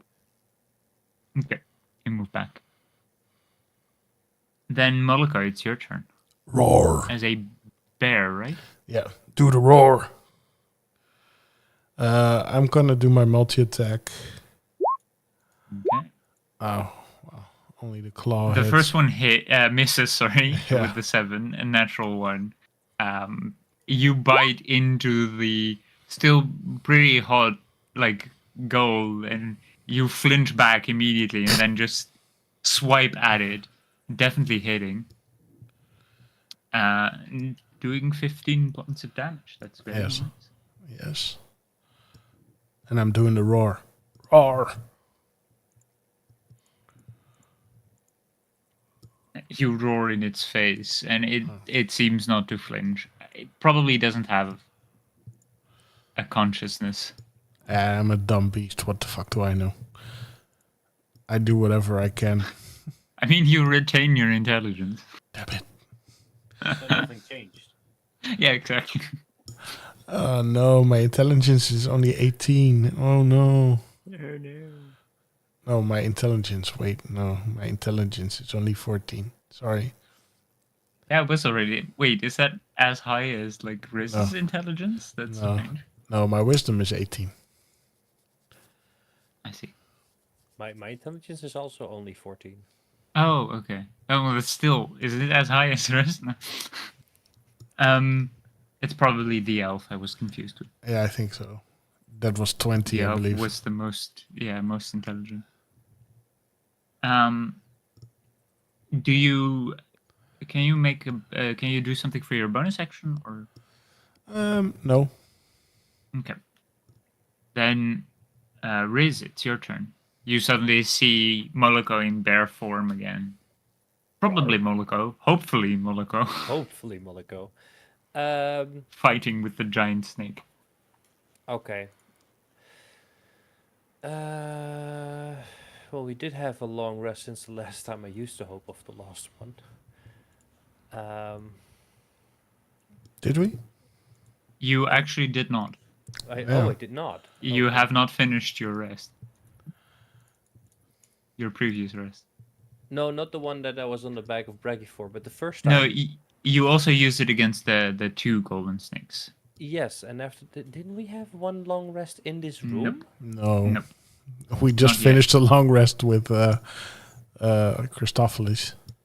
Yeah. Yeah, but I thought that was... Never mind, it doesn't No, matter. that was at the lakeside You're Um, Okay, before you met Necrose. well, it's gonna do more damage than a Ray of Frost anyway, because apparently they're resistant, so I will just walk up to it. Not completely, because I do have reach, which means I walk for 15 feet, got it, okay. And I will use the Hope of the Lost One just as a normal glaive, to see if I hit. Okay. Roll for an attack. That's only a 12. So that doesn't hit. Sadly, that does not hit. In that case, I will use my full movement, the rest of my movement, to back away. Okay. It has also gotten reach. And I have a bonus action, disengage. Okay. Sorry. No, it's good. It's good. You said it. You said it like right at the right moment, because any later and I would have been. All right. That's fair. What did you say? You're still invisible, right? No. Not to it. Only to either. you. As No. soon as I And- moved, yeah. as soon as I moved, I turned visible. Yeah. Remind me to never but that's ask everything. Necrose if he saw anything. Oh no. In that case, it is its turn. Does it regain its bit? Probably not, but let's see. No. In that case, it will try to grapple this bear that seems to be the most present and dangerous creature around. It will try and attack to grapple. That's not that great, but that's... no, actually, that's still pretty great. It's a 16 to hit All right. against your bear. Oh, yeah. Armor class is 11. Okay, you are currently considered grappled by the creature, and you take 6 points of bludgeoning damage. Oh. It would make a tail attack, but it can't make a tail attack against a creature it has grappled, because it's like surrounding you currently. It's like a boa constrictor trying to constrict you completely. Well, that was its turn, so Necrose, it's your turn. Well, Necro's hands will light up and he will shoot his Eldritch Blast against this creature. Okay. That will miss, so he will try Actually, that will hit your bear friend. Cool. You shoot at the golden snake, and he just bends his body right out of the way of your Eldritch Blast, and it impacts the creature that it is currently wrapped around. Right. So The bear. How much damage does that do? 10 force damage to the bear. Oh, thanks. I was about to say something. I don't know if I'm What- too late now. Go for it. Can I technically silvery barbs that? Because it technically, I can only do it when a creature succeeds on an attack roll. You failed so spectacularly that you succeeded on attacking someone else. Does that count? Well, it's the effect of the snake itself. So he Okay. failed to attack he failed to hit the attack roll. Okay, so I cannot silvery barbs the hit on Moloko. I would allow it. Just go for it. All right, I'll silvery barbs it, which means you have to re-roll and use the new roll. But also, I can give away one what do you call it? Advantage. Which I'm giving you on your new roll. all right, if that's so- allowed. Yeah, sure. I'll allow it. It's probably not rules as written, but I'll allow it. It's fine. Fine. That's one. That's a 21 to hit. Okay, so you technically you can't give advantage on a silvery barbs. I remember, because a silvery barbs is you Okay, roll then a die and you take it. then it's 14. Yeah. Okay. Which I- a 14 just barely misses still. So the same effect happens. So the bear still takes 10 damage. But you do have advantage on your next attack roll. Yeah. Okay, then I will try it again with my next one. And Jesus, that's a 15. With advantage? With advantage. Oh, This one is Okay, with it's- advantage. That's a This is 15. Okay. A 15 just barely misses. Barely. Again. Are you Yeah, trying as to in, kill like- me? And it's again 10 Jesus damage. Christ. Max? Wow. It's not the enemy I have to look out for. It's my friends. You slapped me! Who needs enemies with friends like this? Yeah. The wow. bear is still yeah. a bear, or Oh, I'm still a bear, yeah. okay, that's But fine. barely? Barely. Barely a bear, yeah. This was my... Cast fireball on himself for that one. No. But that one was my turn. Oh, good turn. Thank you. Effective. Yeah, very. You hear, Yeah. whose side are you on? I'm looking Shit, at they're it onto me. like No. maybe you need to shut up. The bears, I slapped you, but I didn't do any damage. Yet. Yeah, yet.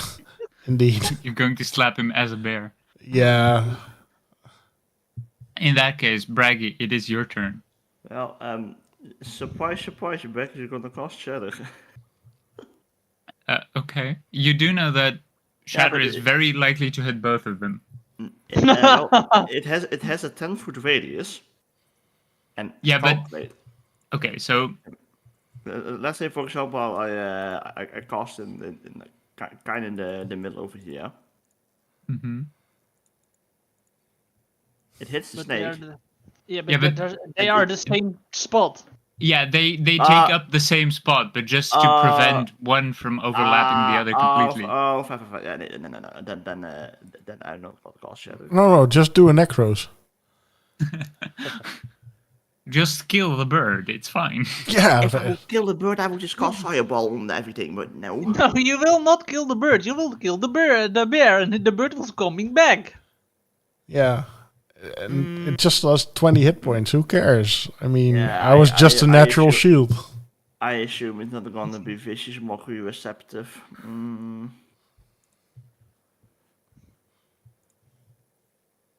Yeah, it's kind of unlucky because I can only basically cast Shadow or a Thunder Wave, but both are not exactly the greatest. Technically, for a vicious mockery, I believe the target does not need to hear or understand you. It just you just need to see it. So it would be effective, even though it does not have a consciousness to understand what you say. Vicious mockery on the snake. Oh, it says if it can hear you, it does not need to understand you. I would say it is trying to mimic the snake completely. It probably can hear, but it does not understand any language. So it would be still effective. Make a wisdom save. DC of 16 Yes. with them. That is only a 14. So does not save. So it takes 3 psychic damage. Hell yeah, you only 1 carat gold. Only 1 carat gold. Oh, I do not mean to be the bad bringer of bad news, but it is completely immune to psychic damage. I know, but I just want to vicious mockery it. It would have taken damage had it been able to take damage. Yeah, It just doesn't have a psyche to destroy. Do you use your bonus action or your... Oh, I have an idea for a bonus action, but I'm not entirely sure if it will work. So I still have the 34 nuggets of gold in my backpack. Mm-hmm. I'm gonna grab, as a bonus action, can I grab one of the nuggets out of my backpack and like put like a flat surface on my head and be like, It's gonna happen to you if you don't let him go right now. But yeah, he can't really understand me, so YOLO. how do I make this clear to a snake? Yeah, how do you want to do this? I wonder how you still haven't used the blow dart that I gave you. Blow A dart? blow dart? Yeah, I gave you a blow dart at the very first encounter we had. I said, here, here's a blow dart. Use it. I didn't even remember. That's not a bonus action, I'm afraid. No, but I mean, he's like, I don't have anything. And all this time I'm thinking, he does have something. He has a blow dart. Yeah, and It is very in character, though. Bragi, without saying, he takes the one of the nuggets of gold in his hand, and yeah, he probably can't crush the gold, but he's gonna close his fist and he's really like mean mocking the snake as in let him go or this can happen to you. Okay. I would like you to make a strength check. Is the regular one? Yes. Yes, just a regular strength. It's a 9. Okay, you do very, like, gold, pure gold, which this is very clearly pure gold, as you can shape it. It just, you're not very effective at shaping it. So it looks more like you're, like, squeezing some kind of Yeah, like stress ball clay or something. Yeah. And it does crumple, but it does definitely not break. It seems to have some response to it. It clearly notices that that was once part of My brother. its maybe family. Yeah.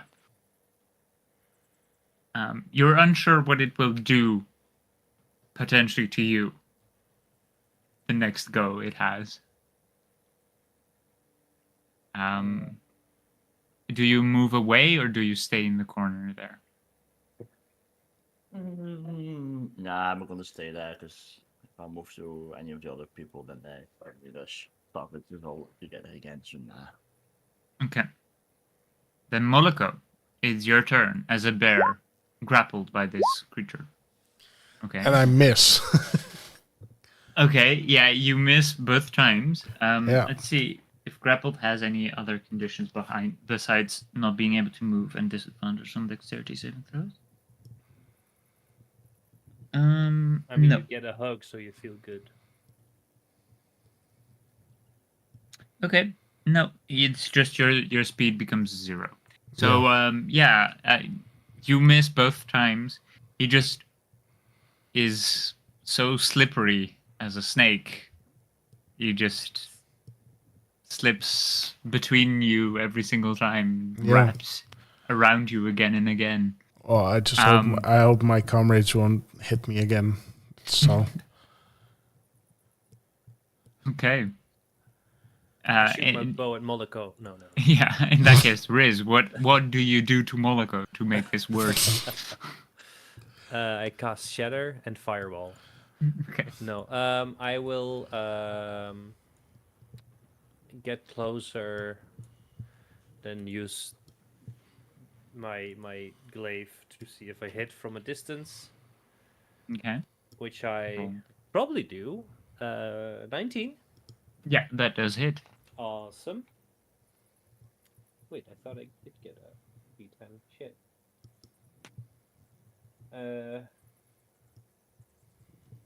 I know I should have gotten this beforehand, but I forgot that I needed a D10. Ooh, that's good. That's... Why can I not count? 12 damage. Okay. Yeah. You slice a pretty big chunk of its tail off. It seems to be pretty hurt. Mm-hmm. It is also still definitely holding on to your companion. I saw what Bragi was trying to do, and I just say, let him go, or you end up like your friends and family. Okay. It does seem to react less to you than to the gold being squished in Bragi's palm. That's fair. I will use my bonus action. What will I use my bonus action for? Running hot, bitch. I should have done my Crimson Rite, which I forgot. Yeah, I'll disengage with my bonus action and go 10. I think I have 10 feet left, so I'll just go here. Okay. Then it is its turn. And let's see if it regains its. No, it does not regain its speed. Haktua. It is going to constrict. Moloko, I would like you as a bear to roll a Constitution saving throw. All right. Let's see which one is. Okay. It's a 19. Okay, you make the save, but you still take half damage, bludgeoning, which is pretty okay. I rolled pretty well. It's a pretty powerful creature. That is, it would have been a total of 20, so you take half, which is 10. 10 bludgeoning damage as you are being slowly. It slides around you. It slithers up your bare form and then constricts very slowly. Yeah, and then to squeeze you out. Yeah, and then you see the bear form slowly fade away, and I'll turn into a bird again. Okay, I would say roll a fate die for me.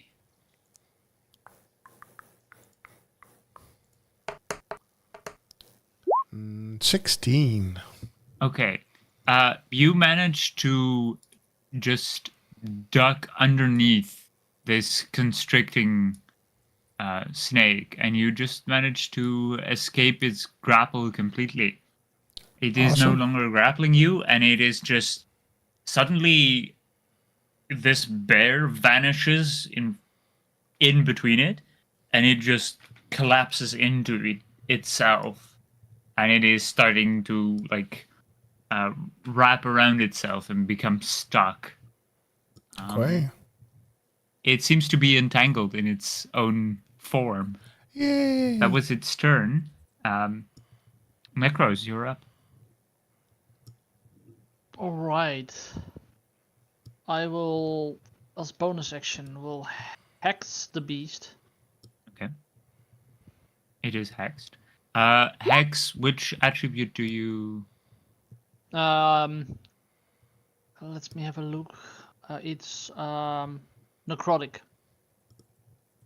Okay, yeah, but for hex, don't you get, is it the spell hex, or is it your own hex from It's your... the spell hex. Because the spell hex gives you the... You have to choose an attribute that it gains something from, right? Or against. It has disadvantage on the ability check with the chosen ability. So which ability do you choose? Let's do strength. Okay. Then I will shoot the bastard. Okay. For 21 to hit. Okay, yeah, that hits. Where were these rolls 5 minutes ago? That's 7 plus... The 6? The 6, yes. Because you rolled 6 necrotic damage for the hex already. So I'll take that. So that's 13 damage. Okay. It is really struggling. You shoot, it has that same, wide flare up on its head, and you just shoot, 90% of the head off of it. It's still slithering around, because it's a construct. It does not require a head, but it's definitely struggling. Well, then I will shoot it again to put it out of his misery. Sorry. Oops. How dare you? Okay, So yeah, 22 also hits. That's 7 again, and... Yeah. Another d6.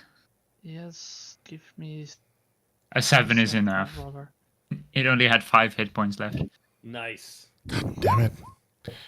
Every time I want to do the inflict wounds, somebody else kills it in Aw. front of me.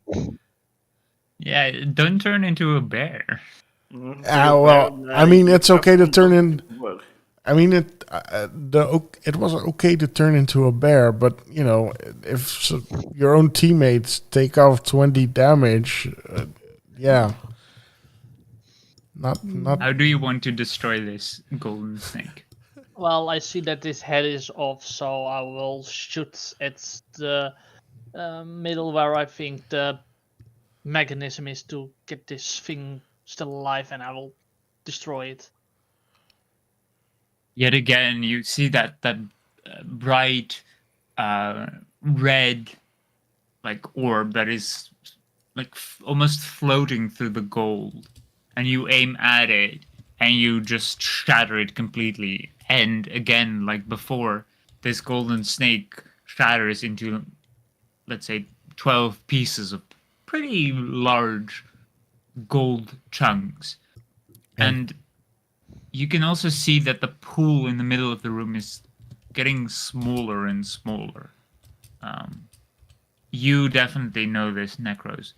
The first time you obtained this item from this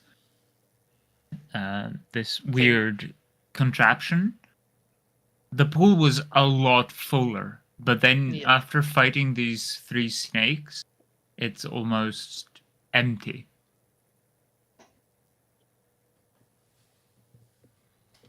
Almost. Should we fight it? Should we fight some more?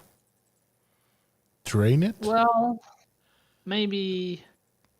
Once I again, think this is a bad idea, but maybe we can put the thing I have there in the gold. Sorry? I think we should just try to kill another of the snakes. I got another fight in me. I kind of wanted to pour my water skin on the pool, so it kind of, you know, this solidifies and anything can't come out of it anymore. Well, I suggest we take a short rest so I can regain my wild shapes. And so... Not gonna lie, so far your wild shapes have not been doing that much. Well, I don't know, but the last time I was kind of interrupted by someone else who shot me. Yeah, and before the 32 and octopus scared the living shit out of you or someone. Yeah, you should really warn someone, Moloko, before you turn into a giant bear. Well, you can try to summon it again, but I don't know if it's be summoned back. That is fair. I think it. I don't want to accidentally like summon a lich again, but at the same time, this seems fairly safe.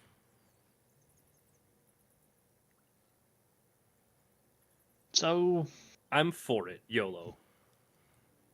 Give me... Yeah, you can try to touch the gold. I don't know what you want to do with it, but Just give me a short time. Short rest. Yeah, I mean, I can at least, if it doesn't do anything, at least be a shield or a meat shield for a while and not get hurt very bad. Very, very true. You can take a lot of damage as a bear. Holy shit. Yeah. Riz, Yes. during the fight, you were standing next to your new companion, and you noticed like a weird thing constantly moving around its head, like dangling in front of it, as if like a charm tied to the hair or the head or something.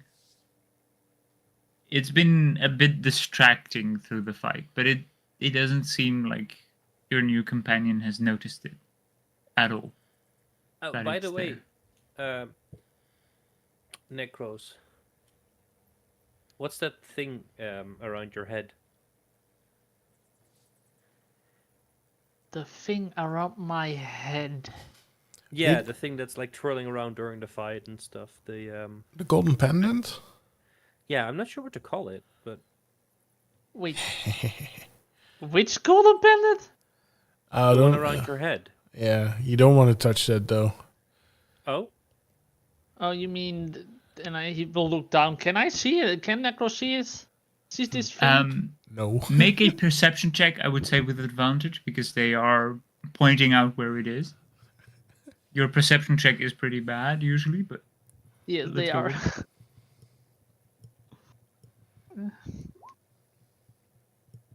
it. 10. Okay. Yeah. With a 10, you can barely make out that there is something indeed hanging off of your hair. It is a Yeah. very faint golden thread. And tied to it seems to be a small object with a golden liquid in it. It might be a flask, or it might just be some kind of like a. It's smaller, or maybe the same size to like a ball bearing.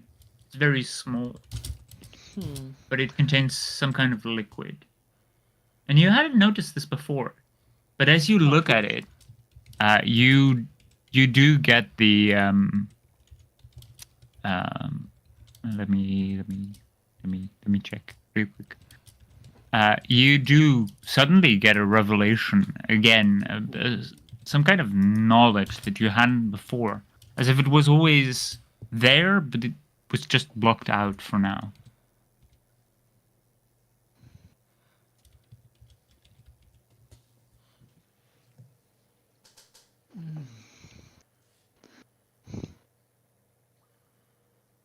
do you see what we mean?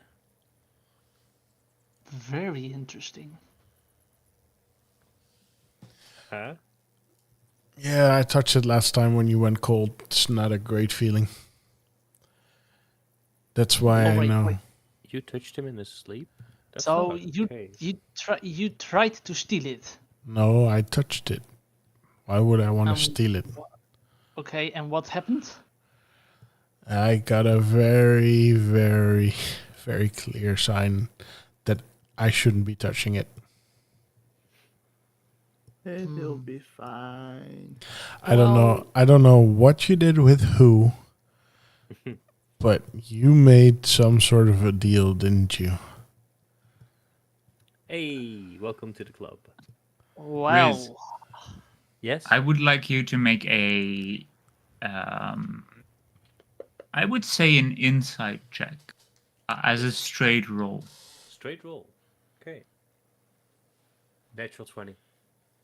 Ooh, that's very good. You are instinctively like alert. When you looked at it, you felt that strange pull, the same kind of pull you get from your armor. Mm-hmm. When someone else touches it or sees it, they go crazy. But when you look at it, it's comforting. It's nice. It's good, and you don't want anyone to have it. You must keep it for yourself, and you get the same feeling from this item. It's definitely similar in vibe. It's meant to thwart others. So, just to clarify, do I get the feeling that I want that thing for myself? Or do I get the feeling that Necrose has the same pull to that thing that I have to my thing? The second. Okay. It is very similar to what your other friends also, each of them have one of such thing, something that they didn't know they had or they hadn't had before, but suddenly it was just theirs, and it needed to be theirs. Hey, Necrose. yes. Could I get a closer look at that thing? Could you give it to me for a second? I'll give it back, I promise you. Why? I want to see what exactly that is. I have a spell that I can cast on it to identify it. But I already know what it is. What is it? Why do you want to know? Because I think I have the same thing. Sort of. Take That's a closer funny. look at my armor. And I challenge him to investigate my armor. Does Necrose take up the challenge? Sure, if he wants to. Okay, I would like Necrose to make a wisdom saving throw. Necrose got this. Give me a sec. I need to do this handily.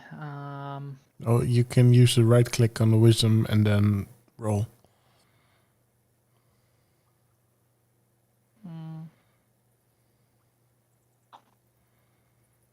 This is a saving throw. I don't know if that. Yeah. That's a 4. Okay. That's not great. No. You look at this and you feel time and space and everything around you warp.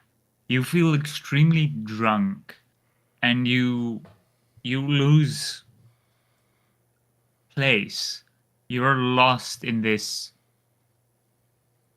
the patterns on this armor, and then you're just suddenly gone. Everything is black, and you're unconscious. Well, we done it again. Oh, that was a bit more extreme than I thought it'd be. Sorry, guys. Oh, The only yes. thing you hear from back is like, That thing is the same as our things that we got when we landed. It's Yeah. That's the point. I just wanted to make a point. Well, you made your point. Let's do the short rest. Wait, does he feel like he's dead again? No, he's just unconscious. Okay. He is still breathing. He has a pulse. He does still feel very cold, but that might just be a constitution type of thing. Might Okay. just be how he was born. You hope. Because I was born this way. Sorry. So all we're, right. we're taking a short rest. Yeah, let's get in the room, all of us. And can someone help me drag him into the room so we're all safe? Bragi, you're up.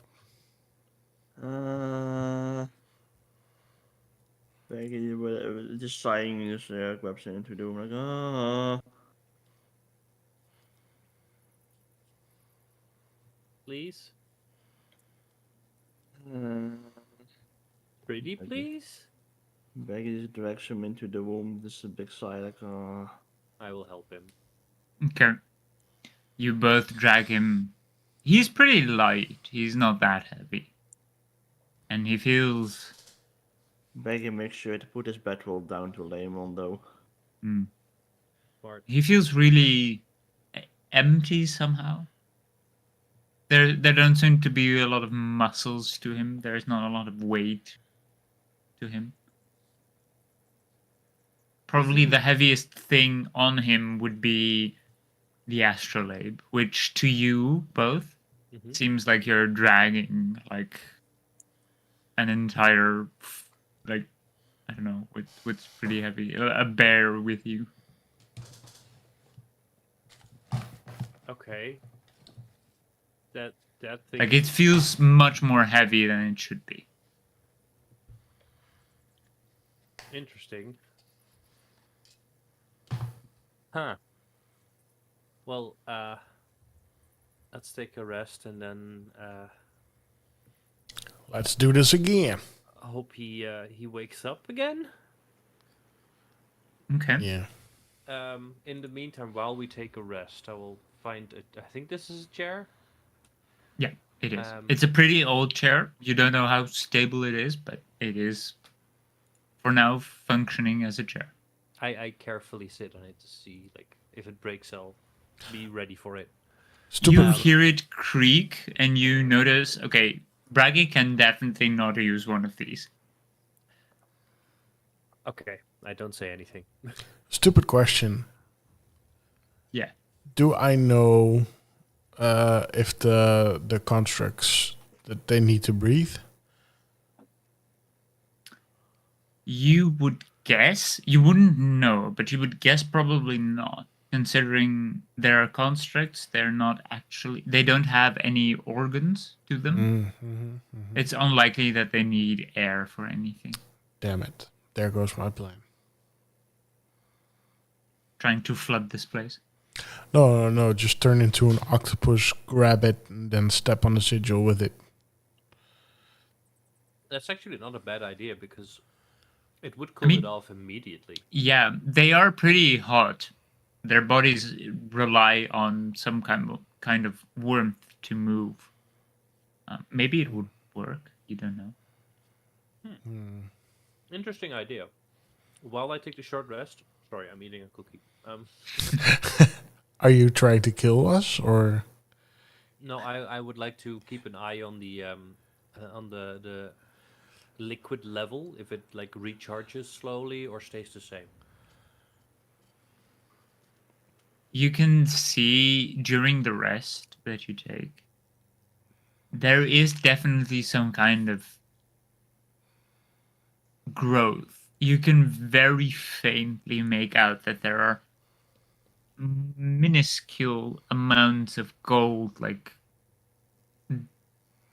dragging itself across the floor towards this pool from outside of this room. Probably it is dragging whatever gold it can directly to it. You also notice that whatever gold that is not in a very different place or plane, such as a bag of holding, is very, very slowly being eaten at. So the longer you stay here, the more gold you would probably lose from gold pouches. I will immediately point that out, and also say, okay, so any gold that is near here, including our own, unfortunately, goes in here, which means it's not an infinite source of gold, but we could farm it for all it's worth and make a little bit more money. So where do we need to keep the gold? Bag of holding. Okay. That would probably work. I open up the bag of holding and I put my gold in there. Okay. I don't have any gold, so I'm good. I put my 33 gold chunks in that. Oh, and also can we check on Christophilus real quick? The skull, I mean. Sure, I grabbed the skull. Is he looking the same? It is still looking like a skull. But, Narcos, you suddenly awake. Oh. And you awake in a rush. And you look around the room. And then you suddenly... You're lost. You didn't awake in the room where you think you should awake. You're in something. Somewhere, but you can't quite place it. It's busy, but it's also just dark. You can hear a lot of sounds going about, voices that you do not recognize and that are speaking in a language you do not know. You do not get any idea of what kind of language it even could be. And then you see red eyes looking back at you and just peering into you. And then you imagine the eyes being happy, but why? Like, why would that be happy? You can't fathom just eyes smiling. And then it is very calm. And you begin to sweat out something. And it's strange. You haven't produced sweat in ages. Or at least for you, it seemed to be ages. It's just how long you've lived. You never sweat, and this is a strange new feeling to you. You awaken in a cold sweat in this room, lit up, with your friends talking over some kind of skull?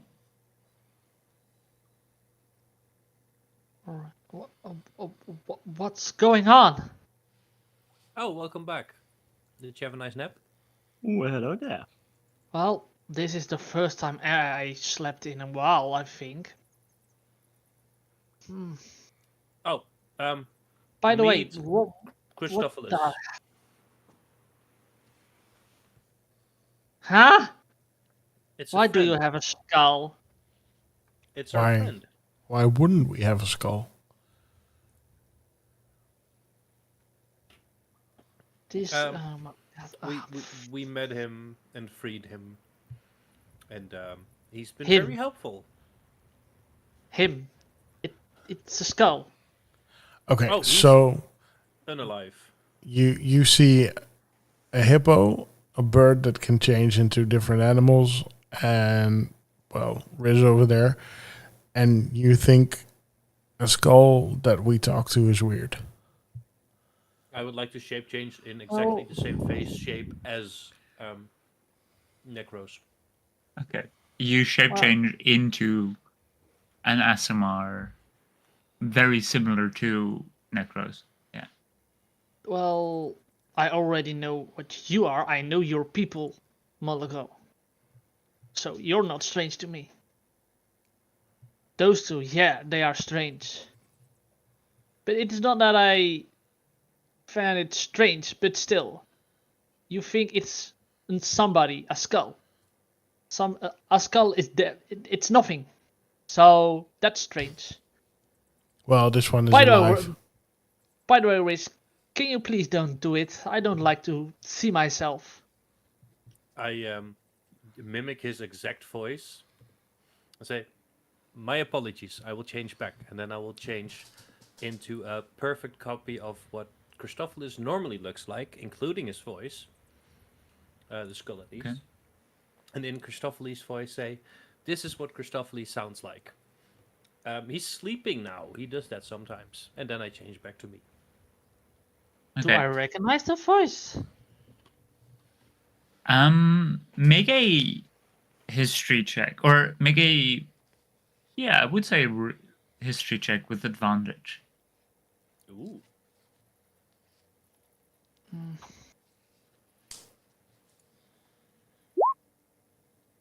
And another one because it didn't bloom, but that's 12.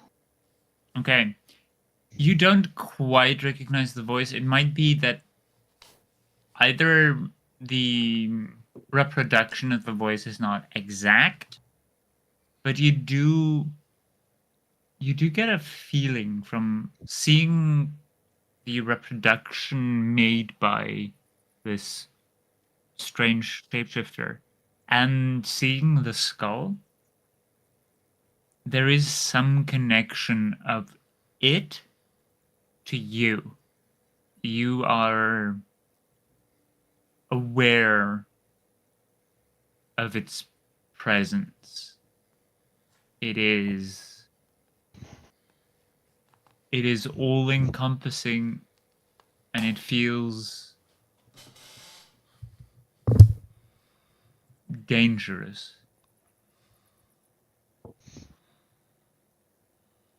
Well, I don't want to be some boogeyman, but why is he your friend? Oh, he saved us a couple of times. Yeah. Well, I don't know think- why, but please don't even let this skull near me, okay? Well, I really don't like it. I think he just likes us because we're interesting to him. And I think as soon as we're not interesting to him anymore, he might just leave.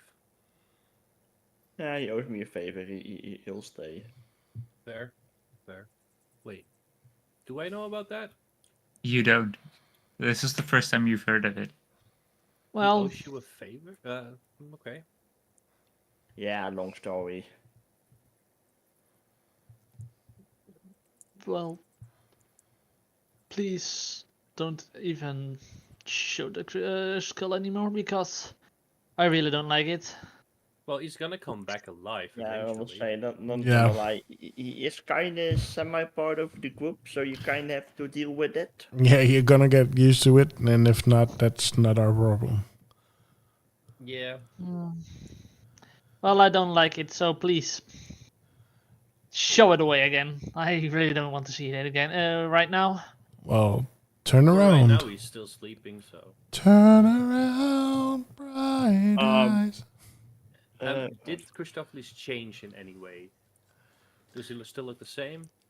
The skull still looks pretty faded, but to you, Necrose, there is an eerie familiarity to it. It is... You cannot help but feel helpless in front of it. It is so dominating, its presence. Even though you know that it is not currently active or alive, if it were to be alive, it could rival gods. It is so suppressive.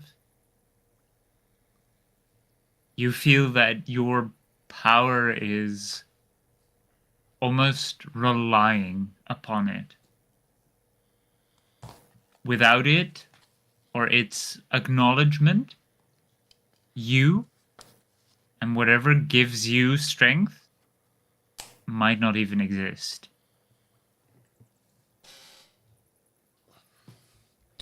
Kneel before Zod. Well,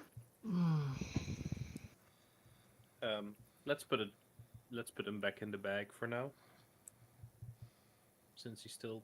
yes, please. I really, no, not now. Okay. Chris, do you want to look at my flask? Because I looked at your armor. Well, I think that's why you took a nap. I didn't expect it to be so severe, but so I got this. I don't. Oh, I mean, I own this armor for sure, but I got it when I got teleported to this place. As in, I was just chilling at home, got teleported through time, and woke up with this armor on. And everyone who looks at it, maybe they puke a little bit, they get dizzy, you fell asleep. And I think your thingy is the same. Well, What- it's like it was something interesting because this do you have the party have seen a creature with red eyes? Christophelis has red eyes, I think. Do you think? All right. No, we know. Well, if you want to look at this flask, you can, but I do not even know how I get it, so. I think it was a gift from whoever teleported you here. That's. Oh my- yeah, about that. Oh. I have some information about that too, I think. Oh. The voice, I think I have a definition of who it can be. Who do you think it is? It's a god. Okay. It's the god of the lands. The god of the lands? Land. Yeah, as in this land and. Yes. Yes. Do you have a name? No. Joe didn't know his name, but he told me that only a few people can hear his voice. Well, we can. Yeah, we've heard his voice. Joe never mentioned that he didn't know the name. He just didn't utter it. Also, Riz, I would like you to make a history check with advantage. Advantage. Well, Still advantage and disadvantage because you're straight roll. yeah, so straight roll. You said history. Yeah. 13. Okay. You remember a deep conversation you had with the elf about a certain land god rather than god of the land. Maybe it's the same? Was it Aeolus? No. Yeah, it was about. Well, it mentioned that Aeolus might have been a land god, but the distinction between land god and god is a bit tricky. So Aeolus might not actually be a god, but just a very, very, very powerful being, similar to a god. That was what the conversation was about. Guys, do we think Aeolus might have something to do with this? I'm not very much into gods.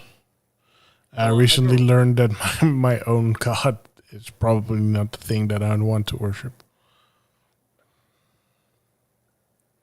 Yeah. Well, it's not that I have directly connection with the god, but my people have connection with Saloon. But yeah, that's the only god I know. Saloon And is upper Blue and Moon, right? yes, Mhm. and now I know of Jesus, what is his name again? God damn it. Joe? No, it's Apollo. Apollo. Yes, it was Apollo. That's what I know right now. Right. But do you want to take a sleep? I can put watch over you because I don't need sleep. So Well, so I had a talk with Egerwain about Aeolus, and there's a semi nearby. There is an abbey, a place of worship called Aeolus Abbey, which seems to be constantly be attacked by the giant storms outside, which I'm not even sure you know about. Do you know about the giant storms outside? no, and we already. Who's are you talking about? Oh, Egerwain is a former he got left behind. I hope he's doing okay. He was a friend of ours. He is a friend of ours. Wait, you left somebody behind.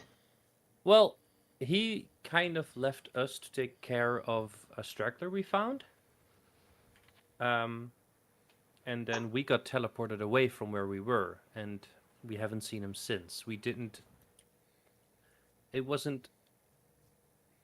want to leave him.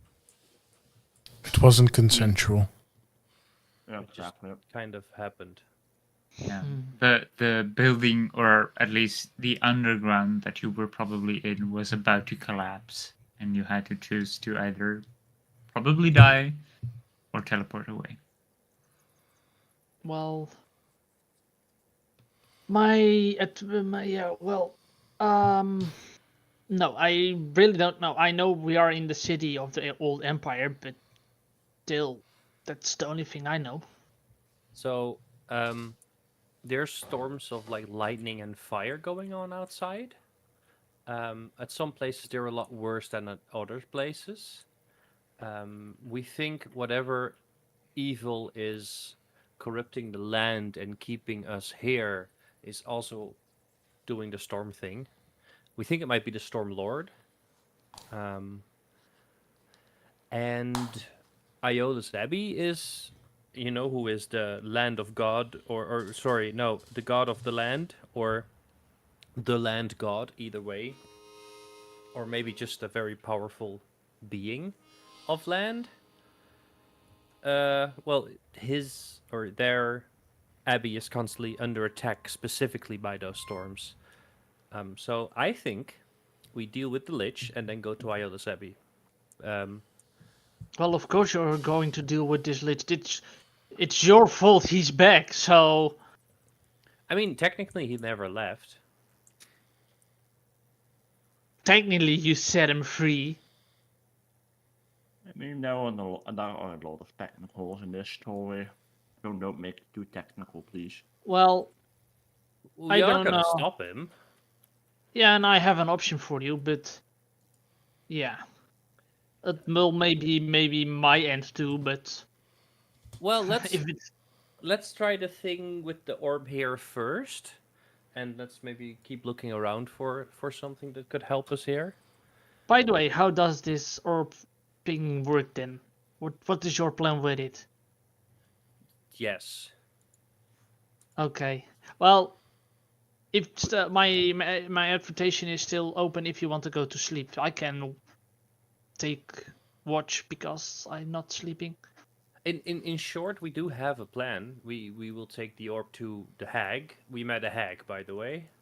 Mommy Matilda. You have strange company. You have a skull, and you're friends with a hag. We are Man. friends with a skull. We don't have a skull.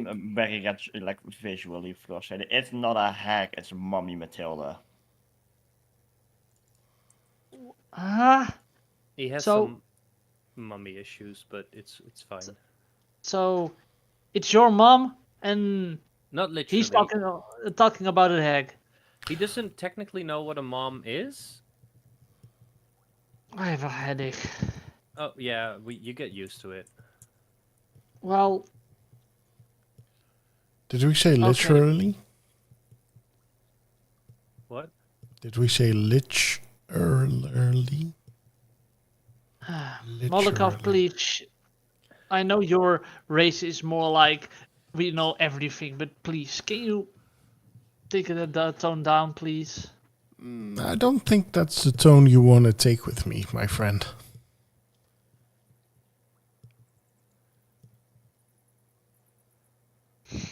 Especially not if you, I don't know, just shot me twice. Well, was not my. You're not the target I aimed for. Yeah, it might not have been your intention, but it did. I mean, it did happen. And like after the first time, you could have thought, you know what? I'm not going to do that again. Anywho, I'm not here to make angry or fights. No. But please, you're new. So have a little respect for the rest and don't talk to me like that. That's all. Or about Christopheles or Mommy Matilda, please. Yeah. Man, They're you got friends. blood. You're friends, sure. All right, I will sit down in the on the other stool, and I will look over what my friends are doing. Want to do? I will take a Okay. nap. You each take a rest whilst your new companion watches over you, considering he doesn't, or at least to his bravado, he said he didn't need any sleep, so you assume he will be awake the entire evening, or at least, well, whatever it could be. You have no idea. Time has lost a bit of its essence here. You've been underground for a while, and you had seen the moon in the throne room, even though you went during the daytime. So it's a bit strange. Time You is a will- weird soup. Exactly. You will have to just live with the fact that you're taking another long rest within a couple of, well, We're taking a short rest, I believe. Yeah, we're You're taking a only short taking- rest. okay. You I take would- a short rest and then Riz would like to take a long rest, but the rest is like, hey, we need to keep moving, right? Well, first we were going to try to kill this gold off, right? Yes. Okay, what's the plan? Yeah. And then Okay. we're on the move. Okay, so you take a short rest to get rid of the rest of the gold pool. Yeah.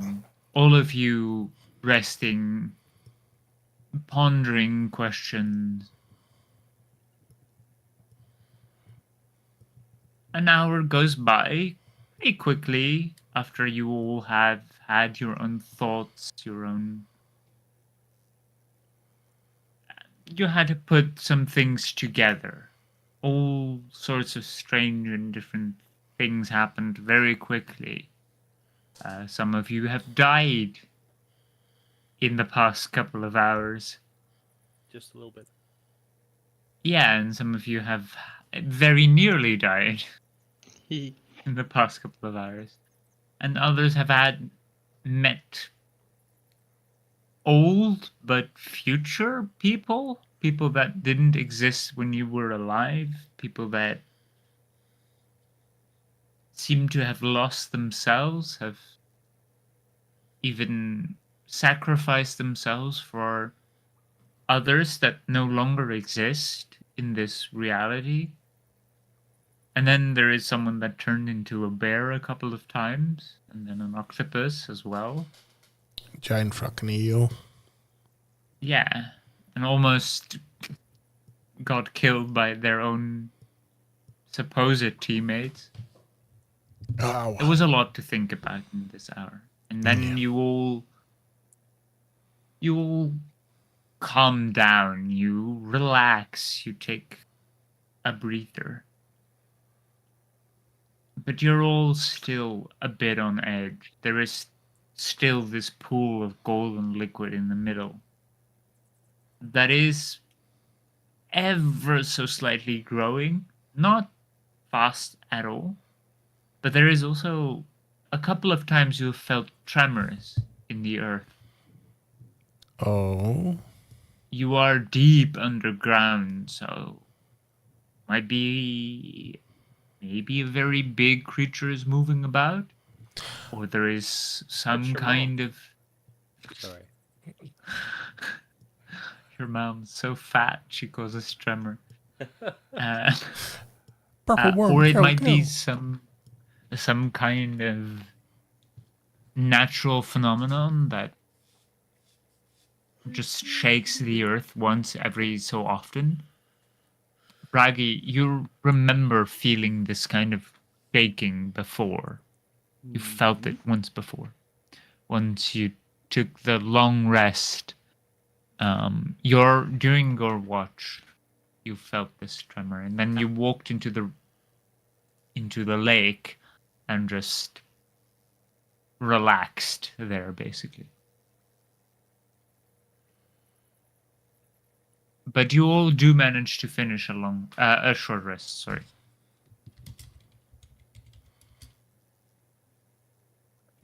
Okay. Guys, I'm still super tired, but we should. Just untire yourself. What I'm just gonna follow a lead if that's okay. All right. So I guess what they're trying to do is get as much of us at the same time. So let's not stand together, and at least not try not to get sprayed. Yes, let's all just as soon as it comes out, just attack all at the same time. Sure. And I think if Necrose, if you wouldn't mind, I'll stand here, and you could stand in the hallway around here, so you don't accidentally shoot anyone. Oh, if you would stand over here, and Bragi could stand over here, and Necros could be over here, and I'll be over here. So then it would. Yeah, I just, like you to be over here. no, that's where Necros should be. So you want him to move here? Are you going to turn in a bear again, Mr. Moloko? Yeah, I'm going to be a meat shield. Yes. All right. So oh man. Do you need some actual meat with that? No, thanks. Necros, if you could be in the hallway over here. Oh yeah, sure. Thanks. Just in case you miss. Yeah. I Let's see. Mm-mm-mm. Oh, and before we try to summon it, I would like to try to hide, so I Okay. can get advantage on the attack. Roll a stealth check with disadvantage still. Oh, damn it. Something. What? I can't help you with that. That's a 9. Okay. You're You're visible to literally everyone. With the 9. Just for shits and giggles, Bragi sees that Lewis is trying to hide and he's gonna try it as well. But you know, he probably is not doing well, but he's gonna try it as well, just for shits and giggles. Okay. I would also like you to roll stealth with disadvantage because you're trying to hide in plain sight. Oh, fair. Say not one, so yeah. Yeah. That's a total of 6. Yeah, you're also pretty visible to everything Yeah. and everyone. I don't know why you keep doing this, Wiz. Anybody get mage hand, by the way? I got made. Nope. Yeah. Yeah. Yeah. All right. Okay. So let's topple over the thing so we don't get hurt on the gold. Sure, I cast Mage Hand, and Okay. I will try to topple the thing, Okay. or activate it, or whatever we did last Yeah. time. You try to push around in the golden liquid, and it immediately activates as if it's been stirred and some sort of defense mechanism has triggered. It's just a very small snake that appears Attack! because there's very little gold left. I would say you each get a surprise round because it is not ready to fight immediately. Do I get advantage because it's surprised? Yeah, so it's for you. Yeah, it's advantage. Sneak attack. Okay. Oh, crit. Ooh. 21 damage. Sorry, 21 to hit. Do I even need to roll? Probably not. Okay, so That's the crit. Moloko has a 23 to hit and a crit to hit, which both hit. You have a 21 to hit and 20. Okay, so both 29 Riz damage. and Moloko hit. 14 damage. 29. Okay, I have a 29 22. and then 14. Yeah, you also hit. In Is the- that with in advantage? No. In a round of surprise, can you also cast a Give me a spell, or do you have to second. like use a normal? Oh, you can No, cast a you spell. can cast spells during a surprise 22. round. Level 3 shatter. 22 4. Yeah, 22 3 4. shatter? Okay. Yeah, that does work. Okay, yeah. It And has this fails the saving throw, just barely, but it still fails. 20 damage. Okay. That's... Oh my god. So that's 49 already. 49 It's damage. it's getting What should obliterated. have 50 damage, or 50 HP? And I have 11 damage for you. Okay, so that is 60 damage already. 60 plus the 13 you said, Riz? Or 14? No, I rolled 14. 14. So it is a 74 damage in one round from all of you. Yeah, no, that one is definitely dead. Okay. Grab the gold, put it in the bag. The snake is pummeled by all sorts of ranged attack, and then a shatter, and then more arrows fly into it, and it was already long dead after the first 2 attacks, but you still kept shooting at it, and and the gold just shatters into, I would say, probably more than 12, like 30 pieces onto the floor, like tiny kernels of gold everywhere, as you have pummeled it to utter destruction. Yeah. 74 damage in a single round. So The gold we have. I will shovel it in the bag of holding. The gold. Well, That went easy. So that was it. are we- That's all the gold. So are we done here? No, and now we can grab the orb, right? There is no Or- orb. Am I confused again? That's now all gold. You Oh. all have it in gold with you. Ah. So the orb that I wanted to use for the lich is just not existent anymore. It does not appear to be there. It strangely turned into the liquid gold that turned into Right. the snake creatures, but you have a faint. I'd say you have a pretty good idea that this item is probably not physically present. That the gold is just a distraction and a defensive mechanism, but that the object is still somewhere ethereally here, probably. So should we grab the bowl as well? Does it look expensive or magical? It It's seems like gold. the bowl itself is its majority is stone, but it is gold inlaid with some kind of runes inscribed into it in Sylvan.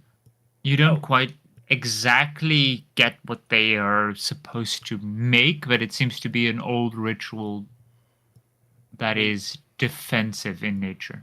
Yeah, I'll just grab the Yeah. bowl and put it in the bag of holding. Okay. Oh It no, is a shit. pretty- Oh it's shit. It's a massive object. Wait. It is I'm 10 glad foot in radius. I'm glad it doesn't fit in the bowl or in the bag of holding. Otherwise, it would have eaten all the gold All inside. the gold, yeah. Yeah. But can I read it? You can read it. The Sylvan use in it, even to you, is like archaic. It uses some archaic words that, though, are still very much like correct Sylvan. In the modern times, there barely anyone uses it anymore. Considering that in Sylvan means that this is first era or older type of Sylvan. Meaning that it is very likely to be like as old as supposedly the gods, or maybe even older. If we The strap first era is known as the era of the gods. So if it's older than that, it's ancient. I will let them know.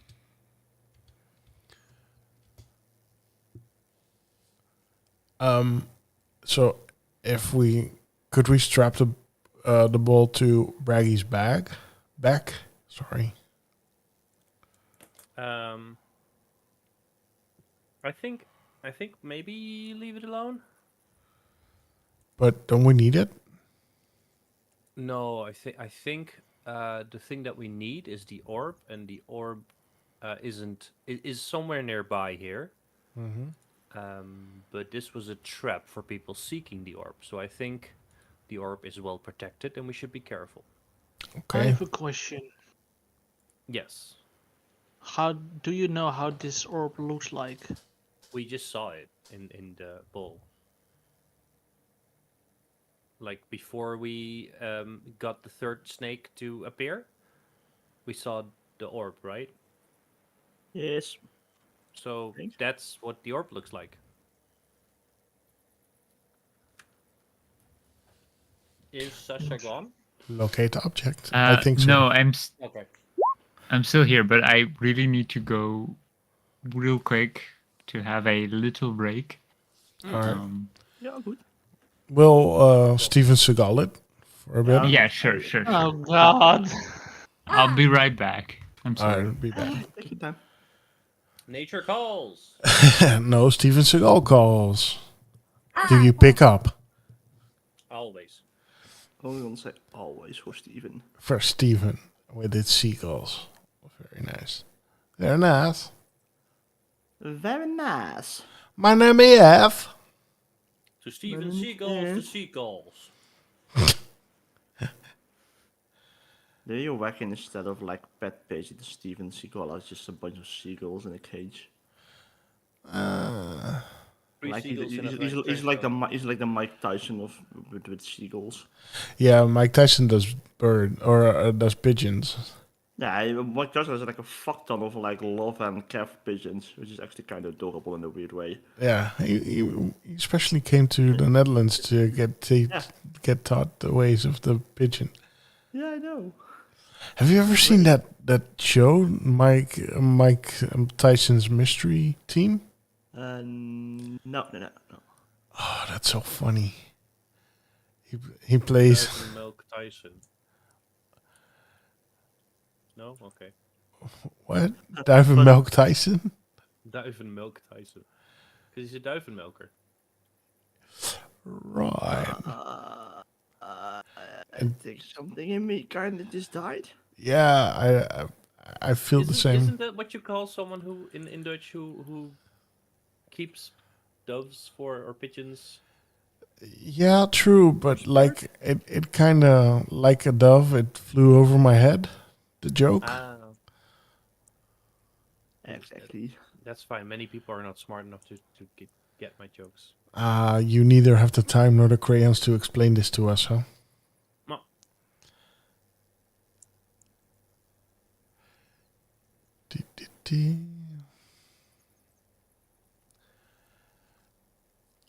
Dead silence. Gotta love it. It's because I'm eating. I'm sorry. Are you snacking on cookies again? Yeah. To be fair, I got these are oatmeal pretty cookies. amazing. You got oatmeal cookies. Did you make them? Yeah, cookies are amazing. DM is back.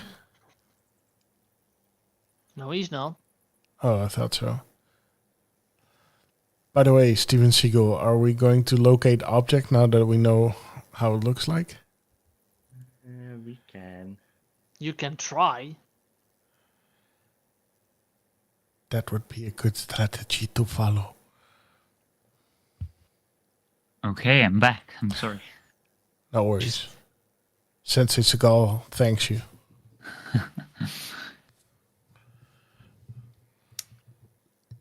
So, Riz, you had a question, I believe?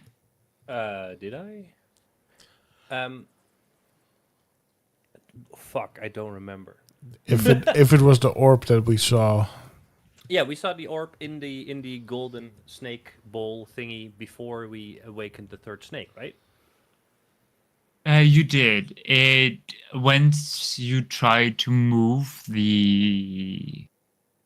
Oh, I really hate that. I don't know the full term for the object, but it's basically the mechanism to look to the stars and to chart the planes. Mm-hmm. Once you try to move that, it just turned into liquid gold and Yes. filled the bowl with gold, liquid gold, and that is what the snake came from. So, Moloko, you know what it looks like, and you have locate object, right? no, I don't. Bragi does. I Oh! have. Did you see it, Bragi? I mean, yeah. Can you give it a shot? Yeah. Okay, you cast locate object to the thing that you had seen before, and you feel it's really nearby. Mm. It's like in this room, and you feel it being.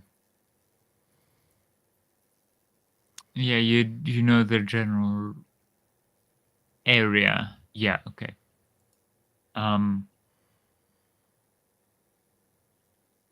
You feel that it is just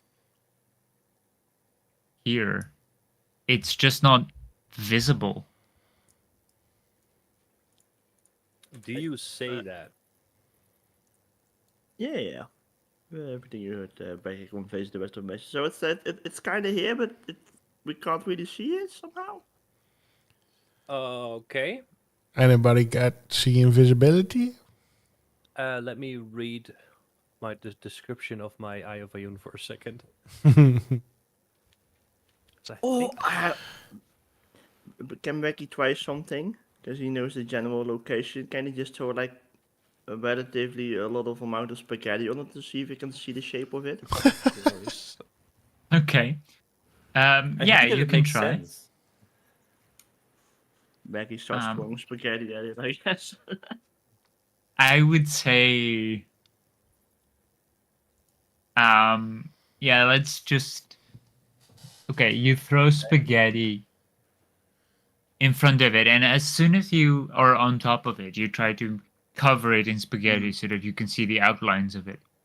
As soon as it passes through what you know to be where you know to be the object, you see it warp as if it is like it's visually shifting its location as if it is like almost curving around the object. It seems the object has some kind of protection from being covered or attacked or suppressed.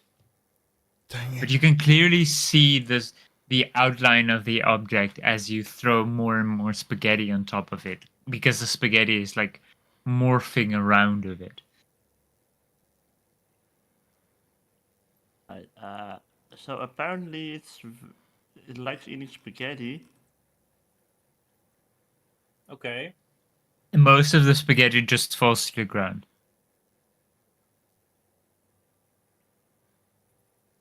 Just try to pick it up. Okay. You pick it up from the bowl. Yeah, I'm just in like an asking kind of way. So it's still there, but you cannot grab it. Interesting. So how are you going to move it? Good question. Got any ideas? Mage hand? Try to grab it? Go You for know it. it's there, so you can try to grab it. Go for it, man. Bragi goes for the mage hand. See if he can grab it. Okay, you cast Mage Hand. You reach out to it. I would say, yeah, doesn't matter. You grab it, and there is a sudden pull, a strange pull. You feel being shifted in space, maybe even time, to a very different place. The moment you actually grab it, it's reacting. It's trying to run away from you, but you're all pulled into this warp or teleportation, and you're all being dragged. Let's see where.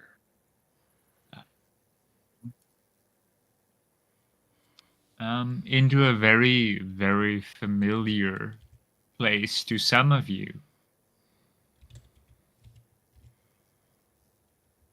Oh no, is that the thing where we fought the Shadow Dragon? No, not this Yeah. shit again. Oh, fuck's sake. Bragi instantly starts crying because he remembers his friend died somewhere around here. No, but this is good. Now we're very close to the lich as well. Right? You are all you may drag your own characters into it. That way you have control of your character. Moloko is already there, so that's fine. Yeah, no, you are all returning suddenly into this open space, and now it clicks to some of you, at least probably Moloko and Riz. These cities or these constructs are from the same time. They're from the same type of people. And they're all And connected. they might be interconnected and might be even connected throughout the world. But maybe these are the only two that are in this current, like, pocket dimension almost. But they're very closely connected. Fuck.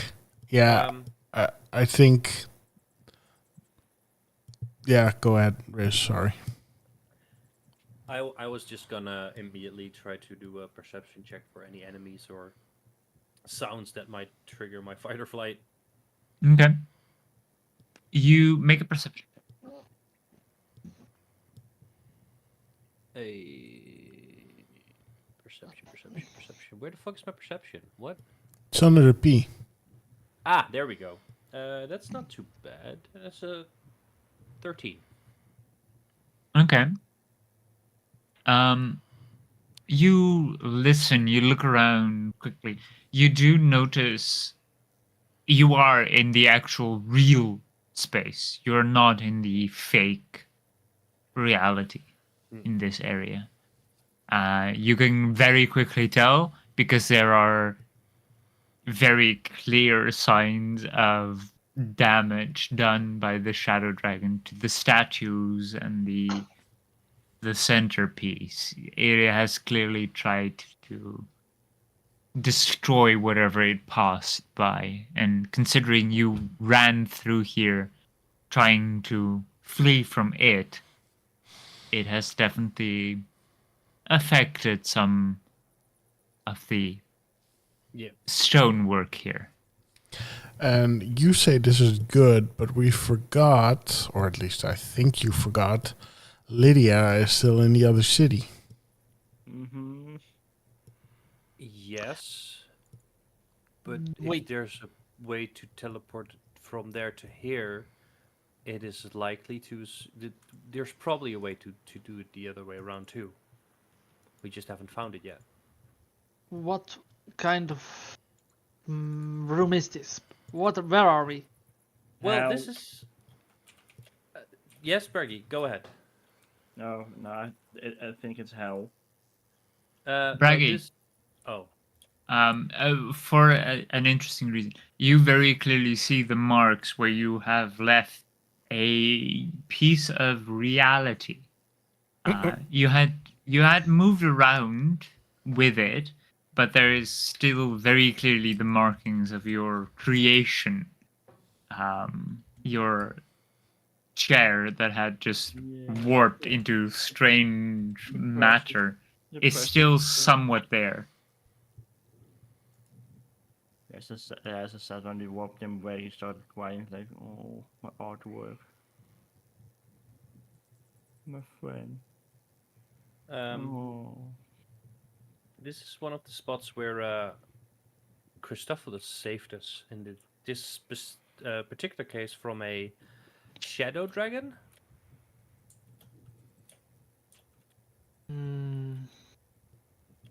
Did he?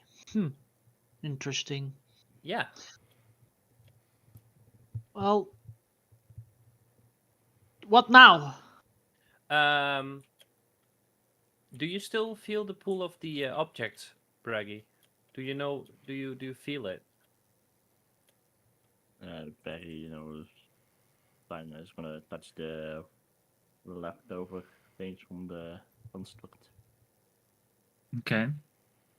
You touch your old Default illusion that you had cast, which was a chair, but when you were ripped apart from the illusion, it became some kind of a warped matter. You touch it. It is solid. It is matter. It is strange. It feels like it could crumble at any point, but it also feels very, very dangerous. Like it could potentially explode. Maybe because it shouldn't actually exist. Mm-hmm. It is maybe an anomaly.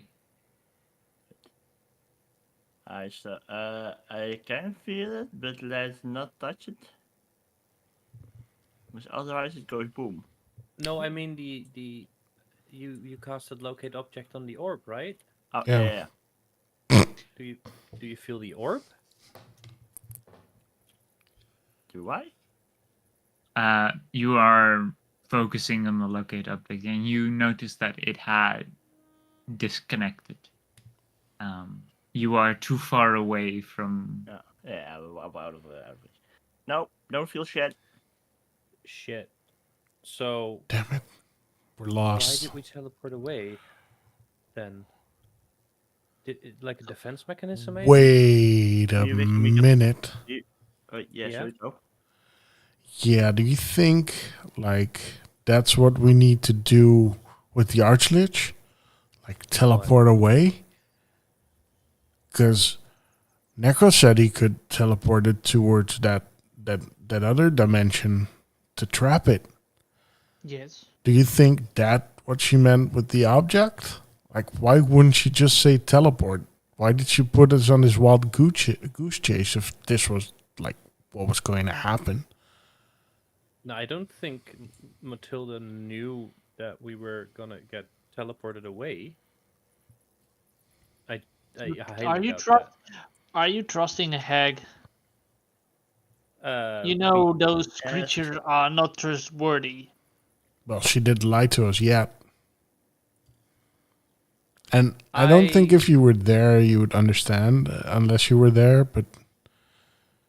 And I don't agree with you. You can definitely trust a hag in the sense that you know what's gonna happen.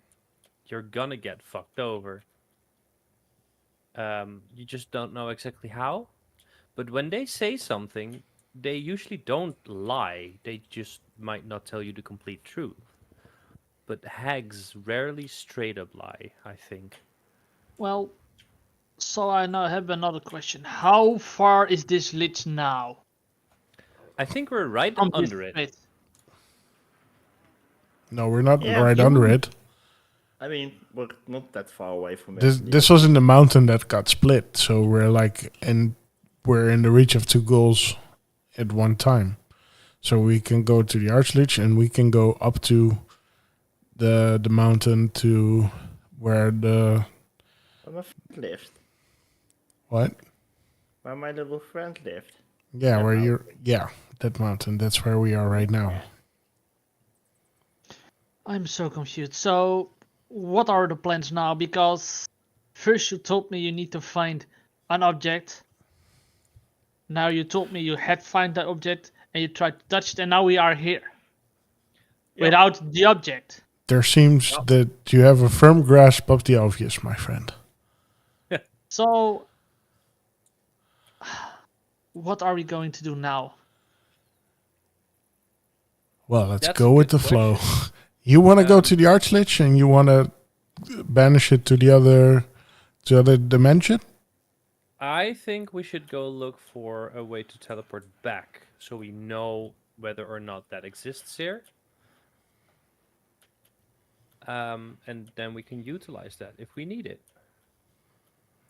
Well, As we're in the mountains, I have an idea. And Go for it. yeah, like, little buddy, are you in here?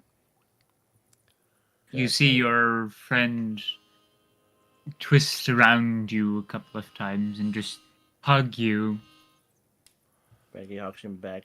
I got a question. We're in the mountains where I kinda found you. Do you know if there's any place we can teleport back? It like twists in such a way that its head is in front of you, then looks sideways, like it turns its head and then shakes its head violently, like no. Oh, it's okay. I think Bragi passed him on the head anyway. Do we see Bragi just pat the air? Yeah. I mean, technically also so I'm hugging True. Yeah. so Yeah, Alright, my so- friend doesn't know it either. you know how to get out of this room, right? I think we do. I think last time we managed to just go up after a while, right? Yeah, I guess this was like... The classic locate object on the door, I think. Yeah, true, but wait. Let's see, where was the exit, or is this the one where we could go 4 ways. I thought it was to the right, or either to the right or to the left. I do not remember. Like down wasn't a very good option, and up was very bad as well. I would like the 3 of you, so everyone except Necrose, Me. to roll a history check. And I would say, yeah, Riz Disadvantage with for me. disadvantage, yeah. 20. Oh, I rolled really well still. If we go up, we go to the room where the fire elemental Nice. was. That's 23 with disadvantage. Oh shit. Oh, wow. I have a +8 and I rolled a 15 and an 18, so... Oh, nice. Okay, yeah, no, Moloko was correct. Like, to the north and to the south, so like, to the up would have been to the room, what was said to be, was it the Temple of Fire or the Temple Yeah. of Flame? Temple of Fire Yeah. was north, I think. Yeah, that was north. To the south was the Temple of Creation, To the which right. is where you fought the weird tentacle / black like creature, the creature that had all sorts of different flesh on it. To the right was the old city, Yeah. which is where you hid and found the dead god eventually. Yes. Yes. And to the left was the path of. Let me check real quick. It had a specific name. Yeah, we got to the point where we had to do the riddle. Yeah, you had to do the riddle. There were different kinds of dummy planes that were meant to keep away, perhaps scare away. It is also where you had the bridge, where you made friends with the giant gatekeeper. And eventually you managed your way to find a way to the heart of Ilanthuin, which is where you first died, Riz. Oh, right, yes. Very fun. Such great memories here. Organ smoothie. But also, if we just go up, then Yeah. we would go to the mountain pass. Yeah. Up, you remember that there is I called it a very large bowl. Yeah. But it is like a pretty steep incline, and it is a hollowed out room, and on the top there is a ridge with a couple of exits, or at least a couple of tunnels, and one of them leads to the silver door that you wished to steal but failed to get. True. Yep. So let's go to the silver door. Wait, Yep. just to remind me, was that the silver door that we got stuck on? Yes. Yeah. Yes. We should be very careful because we are close to the lich at least. Was it that like a half a day walk? Yeah, it was Yeah. more hard than a half a day walk. Yeah. And we know It, that it was 6 to 8 hours of walking towards the chapel where you first met Corvus. Gorvas and Lydia. which does mean And the that, hand. Yeah. Thing. which does mean that because the lich corrupted the region, right? Mm-hmm. So I would say half a day's walk is in the region, probably, possibly. Yeah, but remember Corvus was fighting it, so nothing really happened. No, but we should be very careful. Like, we don't know how well he's doing in that fight. True. Also, something that definitely Riz and Bragi would remember is that there was a lot of blue flame that had burned all that was undead. Right. Yeah. So, which way is out? Up. But be careful and be on your toes, because shit can get very dangerous very fast. Right, and I walk up. Like, come on, do something. I follow. Okay. I was already on my way. You all follow up the stairs. You make your way around, and then not north, up, like directly up. And then you come at this very dark place. It's night. It's hard to see through, even with your incredible dark vision. Necrose, you find it hard to see through this darkness. And then suddenly you feel like these stairs end, and you're just suddenly in a room.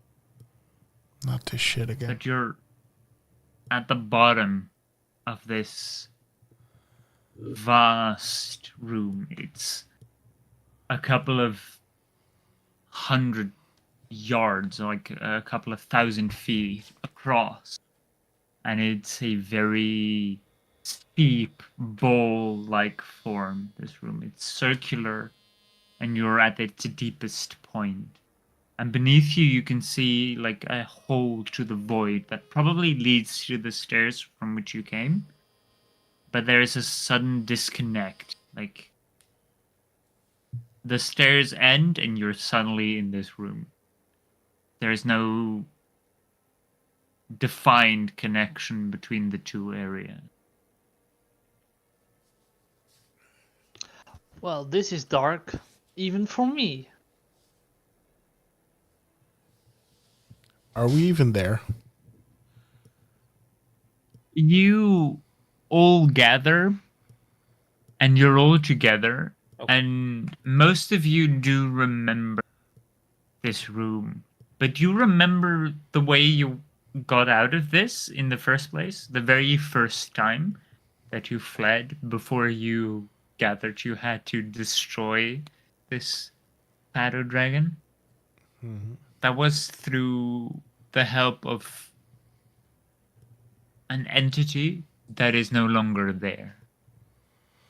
A cloud or mist or something that had carried you Bragi's little from friend. sight. Yeah, Bragi's friend.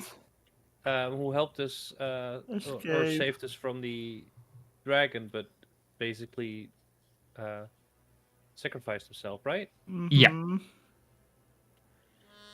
Oh man, good times. Yeah, very pleasant times. Do we have any idea what to do here? You have some strange definitions of pleasant, my friends. Well, It's called sarcasm. Or stoicism, whatever you want. I think that's gonna be my next my next character if Riz dies, or I should say when Riz dies. Sarcasm. It's gonna be a paladin. Cirrhosis of liver. Does anyone know which way we need to go? Because I can do jack shit. Well, I think we went through the bowl or something last time, right? yeah, we definitely went through the ball. Mm-hmm. And this is the first time I'm not seeing anything. Do I feel any arcana coming from that bowl that might give me a hint? No, you don't. But you do remember the last time you found your way out was mostly thanks to Bragi's ability to sense the door and the direction of the door. Bragi? You sense a direction to the door, Bragi. Bragi, could you locate the object again? I could try the door thing again. Sure. I mean, it worked before. That would be awesome in so many ways. I will want to buckle my shoe. Oh, that's another locate object. Okay. You locate object on the silver door that you had really wanted to take with you, but couldn't because you exited from a very different place last time. Like after you destroyed the shadow dragon. Yeah. You immediately sense that it is from where you are all currently standing and from the way you are looking, it's to your left and it is up, quite a bit up. it's just within the range of locate object. So 1,000 feet away. Yeah, it's a pretty long walk, and it's most of it is like a steep incline from like this bowl formed room. I don't care. But you do definitely know which tunnel it is. Great. Let's Lead the follow way, that. Bragi. Bragi starts going in the direction of the opposite. Follow the hippo, hippo, hippo. Follow the hippo. Okay. Follow the ball.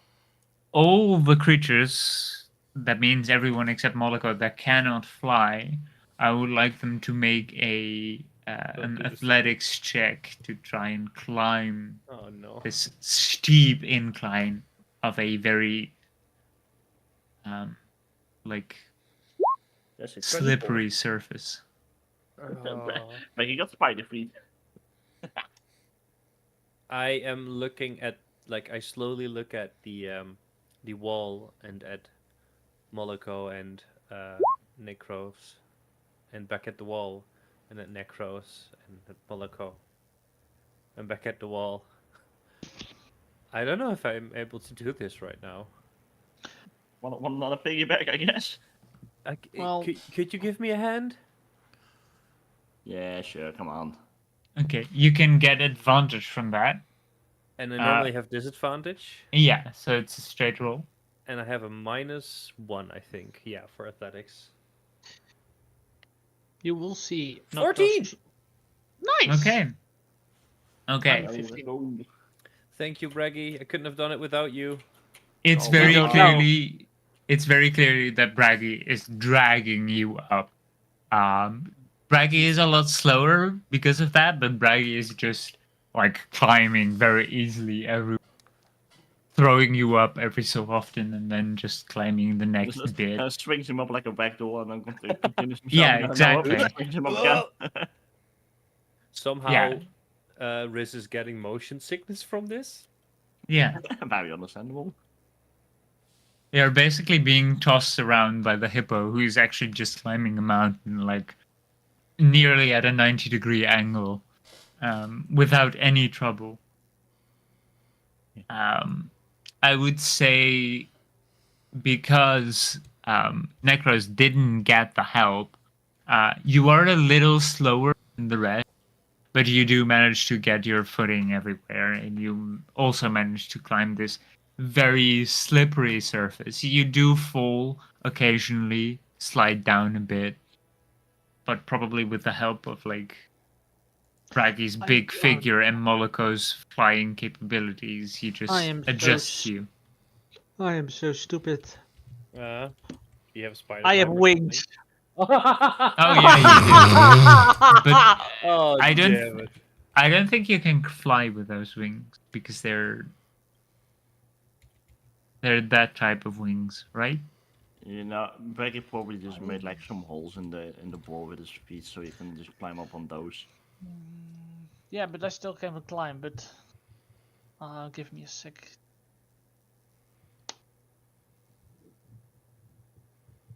Because you're a fallen SMR, I don't think you can fly with those wings. The skeletal wings don't have flight. Wings. Ook een kamer bij de hand. Berenkrachten. Jesus. De kracht van Oh, de no. natuur. Oh, Wings Club. No, white no, clay, it's let's not go. saying. I need to find it again. I don't know yet. Speed 30 feet, no flying speed. SMR fallen. Yeah, no. I'm pretty sure that's the case because it's very clearly stated in the other ASMR types that you can fly with those wings. Alright, but still I'm climbing slowly. Yeah. But I'm coming. Yeah. You are being aided a bit. Every time you slip and like slide down a bit, you're caught by Bragi's big form. Are just stopped, and then you can climb starting from that position again. But you do manage to get up, all of you, and you're in front of this long hallway that seems to be so strangely clean. It is very clearly cleaned constantly by some kind of magic that has been cast upon it. Oh, right. Prestidigitation.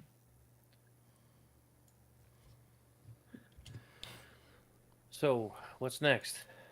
I don't know. You've been here. I was asking Bragi. Well, I just keep following the way where the luggage object is. Nothing much else we can do at the moment. Or we just slide down to the ball again. If you want to stop here. No, get the fuck out of here. Exactly. Yeah. GTFO. Okay. You backtrack the way that you had already gone before once. Before you knew that what the thing that you released had been a shadow dragon.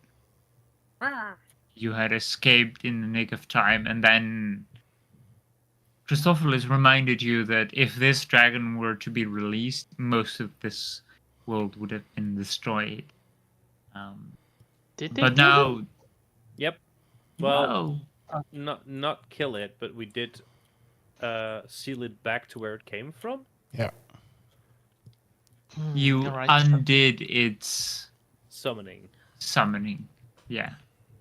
Alright. You managed to find your way to this silver door. But like last time you passed by, it now doesn't look like silver. It does not have silver sheen that it had when it was closed. It seems to be very magically apparent that it had changed into something different. What does it look like now? It's just a stone, a very heavy, that black stone that's found throughout this, these runes, these elven, maybe even sylvan runes. Right. Is it Very, very similar to the city of Stone River. Yeah, I remember we went out and then we went back in again to kill Yeah. the dragon. Yeah, you went out because it was, but you couldn't quite go away because it was raining black ooze or Not goop, because that's in the cave. yeah, no, not goop. The black I'm goop. finding Gwyneth Paltrow. You just had to do it, didn't you? You just had to. You just had to get goop on your back. I love goop on my back. I know you do. I know your safe word is go on. No, that's Cena, I think. No, that's Pazuzu. Oh, Pazuzu. Can you eat that? Pazuzu, yeah, definitely. You can. Oh, for sure. What were we talking about? You were Pazuzu. back in the cave where Bragi ate children bones. Oh, yeah, right. Yeah. No, I did not. Yes, you did. Somebody was Sure you very. did. Someone was very mad at you for eating children's bones. Not just any bones, children's bones. The bones of the children. Yes. Do we spot any enemies? Because I know ghouls were here, and we defeated 3 of them. Yeah. You do not immediately spot any enemies. You do also remember there was a chest that you did not manage to get into. Guys, do you Before. remember the chest that we did not manage to get into? I'm gonna be honest. No, I remember very don't. much. I believe we did get somewhere, but not. I mean, we got some gold out of it. Yeah, And a you statue? did. There was also a pile of gold, and there was a statue of a scarab, but the scarab statue had been lost to An explosion. the unfortunate destruction of your previous bag of holding. Yes. Oh, you wanna open the chest now? I am very curious, of course. Sure. Why not? It's not like we have some pressing things to do. Go for I it. mean, it's right over there somewhere. It's not that far from here.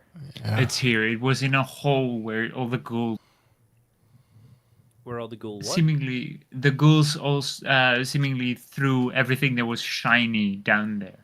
That included the golden statue of the scarab. I need to do something before we continue. I need to cast dark vision on myself. All right. Okay. Because I remember it was pretty dark in there. I light a torch. Well, why are you need to find the chests? It's not important, right? We don't know what's in it. But it still, might it's be not important. Well, What if you what is don't- your hurry? I mean, are you longing to die or something? Why are you pressing us? I'm not pressing you, Then what are you doing? but you made a mistake. You need to fix it. Not in 10 years, not in a month, but now. yeah, but we need to get more powerful before we can do that. Or find a thing specific to the Archlich to defeat it. So we should probably keep looking for said thing. Right? Unless you know more than you're letting on. I really don't know how to kill a lich. Wait. I know I can maybe trap his soul, but But you're the one going on about like, no, I can do that. We'll just transport him to another dimension, and my friend Joe will do it. And now you're backtracking. no. We can. Joe told me that we can trap the lich in the dimension. Yes, it's possible. But how? Shouldn't we just figure out how to do that first? I mean, you want to go in there and go like, I think I know how to do that, but I'm not sure yet. But as soon as we get there, I'll know. Maybe. Okay, good. Then you stay in the front. All right. But like the chest is right there. So it's Yeah, not let's gonna go take get the chest. that much longer to just open the chest, right? All right, let's go take the chest. Like, not in a day, not in a month, but 5 more minutes. Come on. Yeah, I lighted it a torch. Lighted and, it. I will carefully make my way towards the chest. Okay. You want me to create a bonfire for you? I mean, I've got a torch, but sure. Oh yeah, you Oh, is he? people need light to see. That's something. I- what you'll need. I cast message in his head. He hears, "You need a mouth to hear, a mouth to say stuff." Okay. Tiny human. Wow, So I this really is a- start to dislike this guy. Anyway, I'm gonna create bonfire right over here. Okay. You create a bonfire next to it. I would say there is enough light. You have enough torches. You have someone who can see very well in the dark, like extremely well in the dark. There is no currently. Is that gonna be the new? Oh, by the way, I can fly. Oh, by the way, I can see in the dark. Yeah, yeah. No. I'm. It's more like I can see in the dark. It's not even dark for me. I can see in the dark as well now. I also have dark vision. Yeah, but his dark vision is still better Better. than yours. Yes. Awesome, great. It's not better. It's like just different. Okay. I'll hear him when I'll stab him with my my arrows when he's Anyway, entangled. one can fly, one can see very well in the dark, one is very good at dying, and the other can sing. Is that? And Yeah. Bragi's just the only one who's actually fun to be around. Yeah. Not toxic. Okay. So yeah, I would no. say that. I mean, he murdered, massacred ants, And he no, eats that's true. children Annoying. bones. and he had some peculiar things to say about some other things I was like, "Oh, Bragi, you sure about that?" That's true. That's true. Bragi is also not perfect. That's Like, why he we is love perfect him. and there's no life. Anyway, and when I get to the chest, I would like to look for traps Chesticles. because that's like Make my an one job.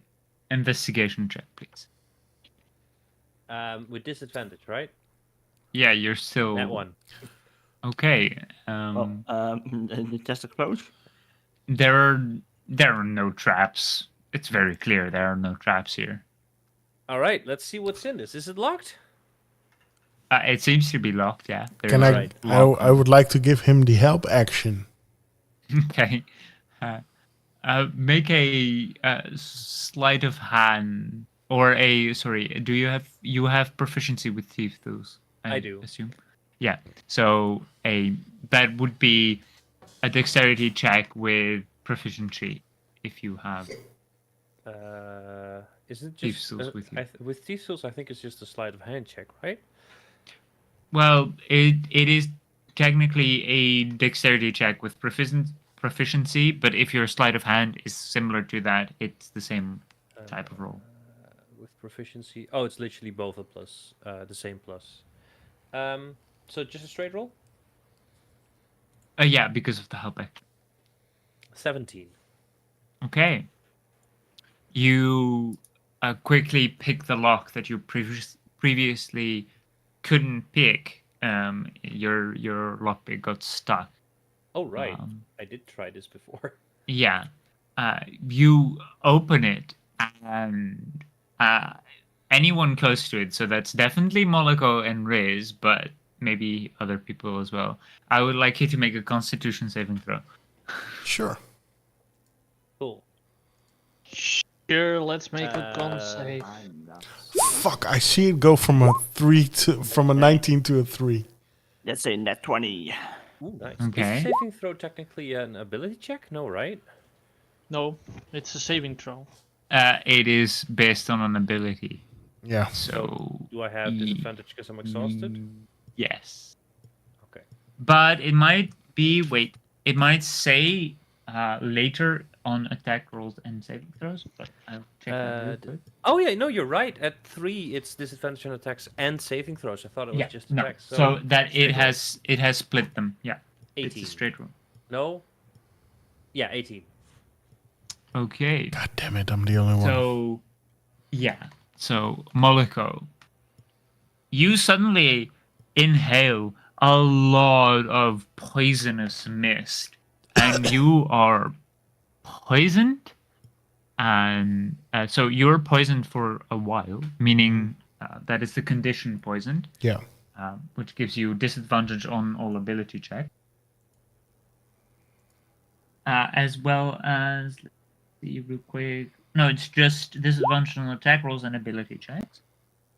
You're poisoned for a minute, and all of you take a little bit of damage, but the rest is not poisoned. You each take 7 points of poison damage. 7 points. That's fine. Sorry. Yeah. Good thing. Oh, my eyes are watering like crazy. Nasty. Oh, Wait, poison, right? It's poison damage, yeah. Yeah, All right, okay. I don't think anyone has No, a resistance to it or a weakness for some reason. Okay. But I assume you do look upon the contents of this poisoned yeah, no, chest. we have earned this now. Yeah. You see a bag, a very tiny bag in the middle of this golden chest. It is a red velvet bag that seems exquisitely what do you say? It's well kept. Yeah, but designed. That's what I okay. was going for. Like there is a lot of intricate design on it, like woven into it. It is potentially a nobleman's bag, or it's just very aesthetically pleasing, like a compartment for whatever is within the bag. You can't quite make out what it is from just touching it. I will grab the bag and look into it. Okay. You look into it. How exactly do you look into it? Well, Like I see the bag. I see the bag inside of the. Yes, Moloko, good idea actually. I see the bag in the chest, and I mean the traps just went off, so it's probably safe. And with my right hand, I grab it and take it closer to me and open it with both hands. Okay. I would say you open it and not prepared for it. There's a tiny bit of dust that just from inside the bag that just puffs up, and you inhale it. Sucker. You are considered to be intoxicated, which is a form of poison. So you have disadvantage on attack rolls and ability checks as well. But you have an incredibly potent feeling. You feel as if you are on top of the world. You are God. powerful. You feel magic surge through you, and you're in heaven. Great, you found a bag of cocaine.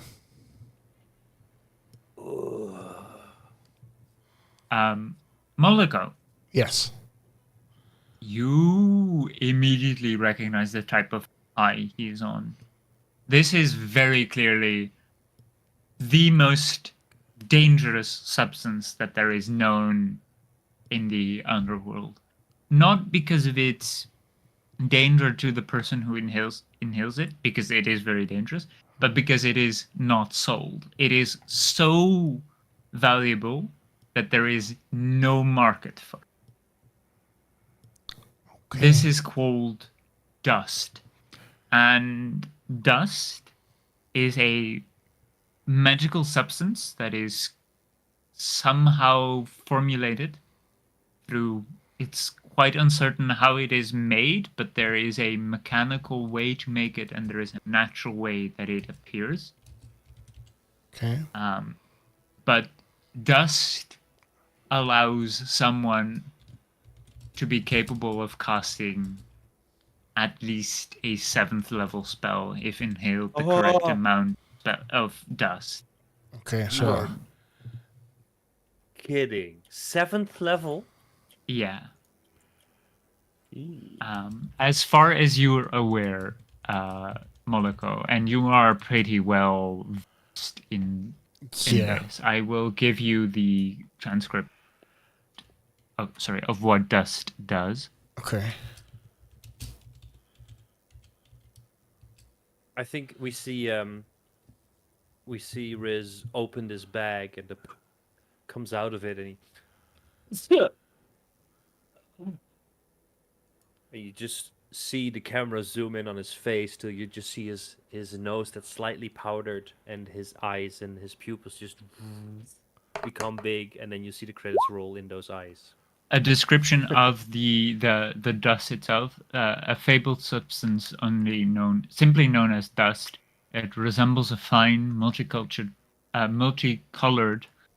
powder that shines with a light like starlight, radiating a dim light to a radius of 5 feet. So you can see a very dim light coming from the pouch as you open it. And my nose. Wow. You want? Let me just hold on to that for you, buddy. What? Yeah, What? Give me the bag. I'll hold on to it for you. I know you don't want to. No, I know. No, I don't want to. No, I don't want.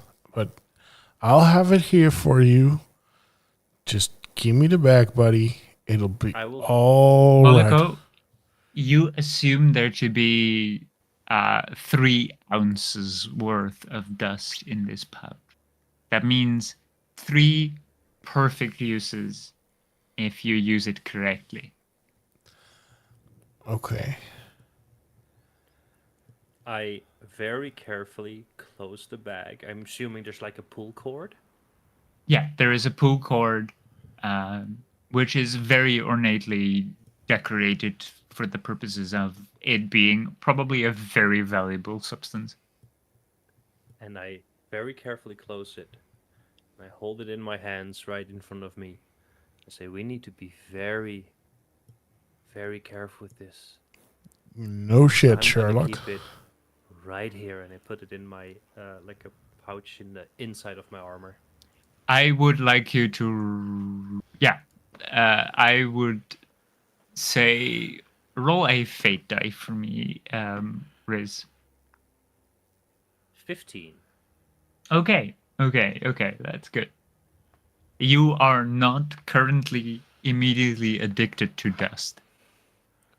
Okay, that is very good to know. Heroin addict. But I am currently under the influence, and I'm Yeah, putting it in a pouch in my armor to keep it safe. That's not a good idea. Please give that back to me.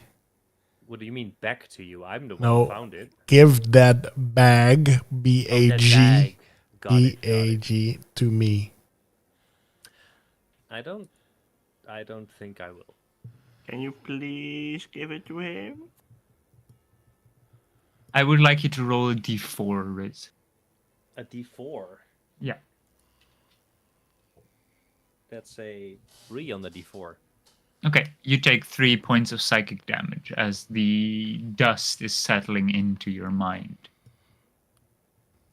Do I still feel powerful? Yeah, you still feel incredibly powerful, like power is rushing through you. This is exhilarating. Like you feel like you could fight the Lich on your own currently. Uh-huh. Can Bragi at least try to persuade him into giving them back to Moloko? You can try. Well, I think because I think we're about to end the session, right? Yeah. And I think I want to end it on something stupid. Okay. I would like to take a couple of steps away from the party Oh, and summon the book Okay. and start reading about Ayun, willing the book with the newfound power from the dust to know everything about my god that there is to know. If the Okay. book would let me. oh god, he's gonna explode. I would say, Let's Riz, end on this. you find yourself focusing on the book. Mm-hmm. And If there's gonna be a dump, let's do it later. No, but you find yourself like focusing on it, and you are empowered to search through the truths of this world and just find out whatever the limits of your god, if you can even call it a god, can be. What is their strength compared to everything else in existence? What is their origin? What is their power?